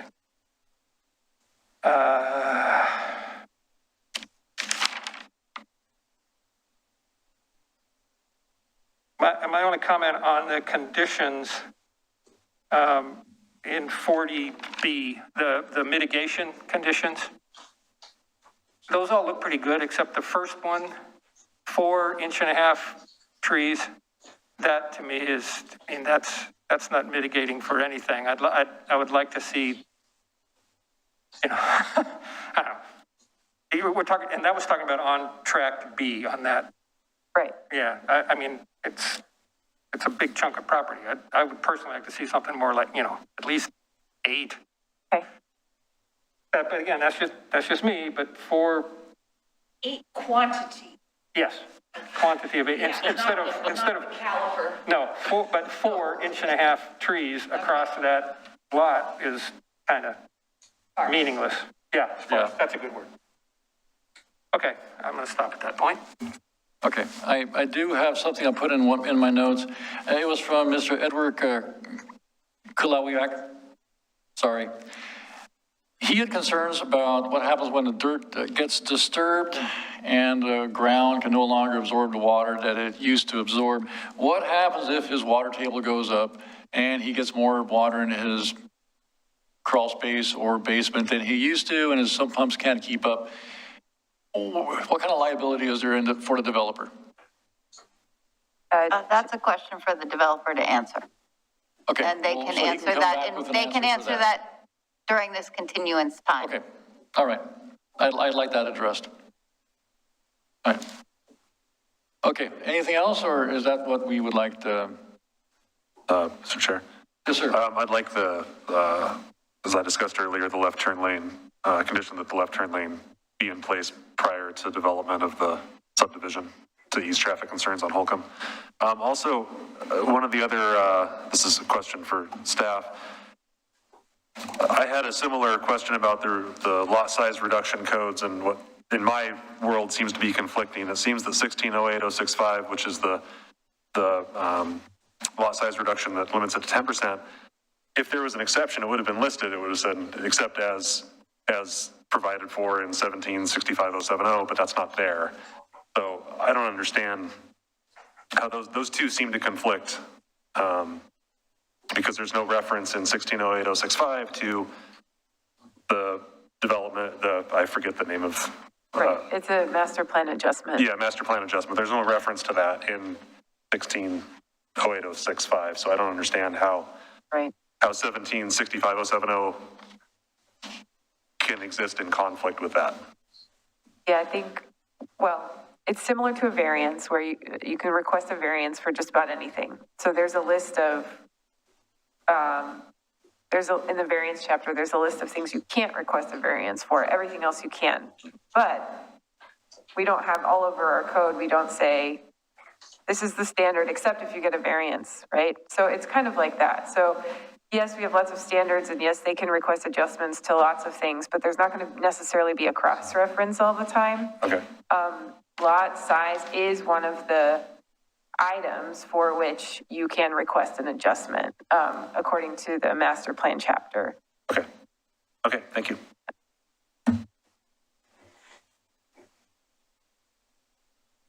Okay. All right, so do we have, okay, so our option is to continue this application to November 8th. And then do we feel comfortable we've provided the direction we needed? Okay. I think so. Now that we provided that direction, do you think you can do that? Is that something that? In 10 days? Does take time period? Yeah, I do want to get a little clarity, if I could, on the discussion that we had about the open space and the easement. Was there a conclusion to that discussion?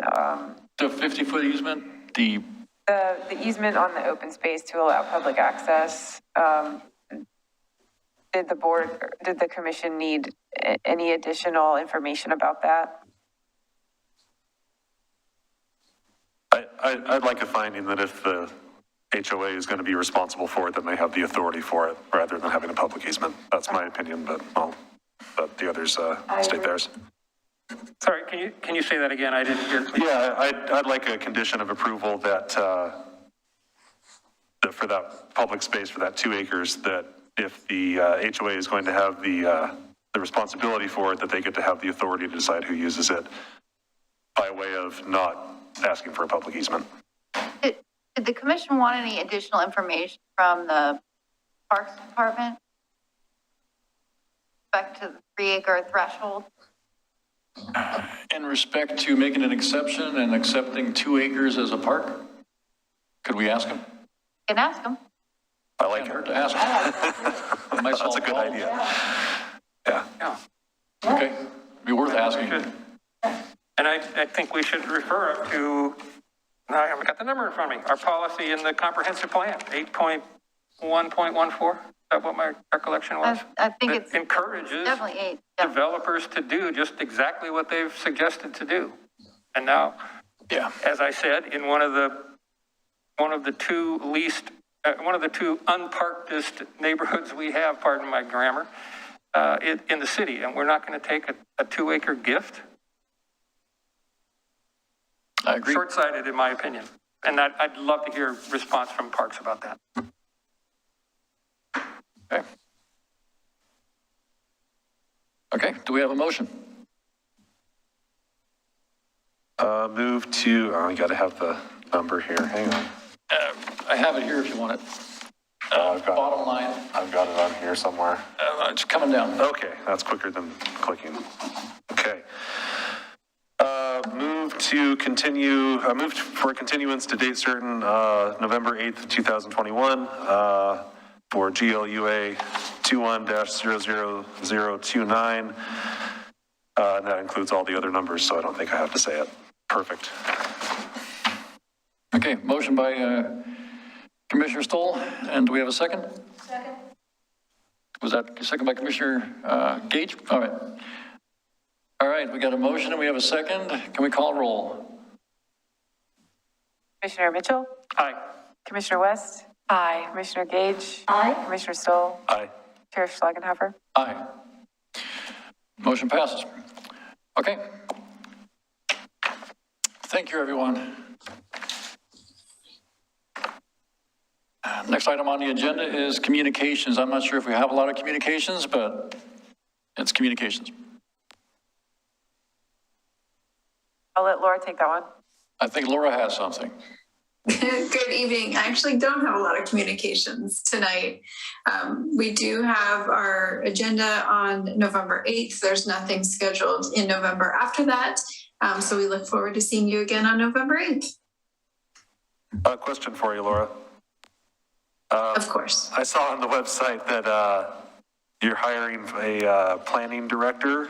Is that the person to head the planning and you won't be as involved in the process, or how does that, what's the plan for that? We will be hiring 2 positions. We had a senior planner that was, that position was reclassified as a planning manager. And then we'll also be hiring for a community development director, which is my position as well. Oh. Well, there you go.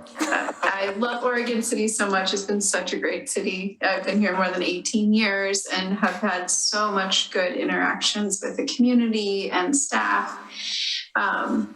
Though my last day will be November 10th.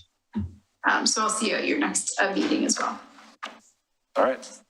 Well, I personally am sorry to see you go. Yeah. Sorry I asked.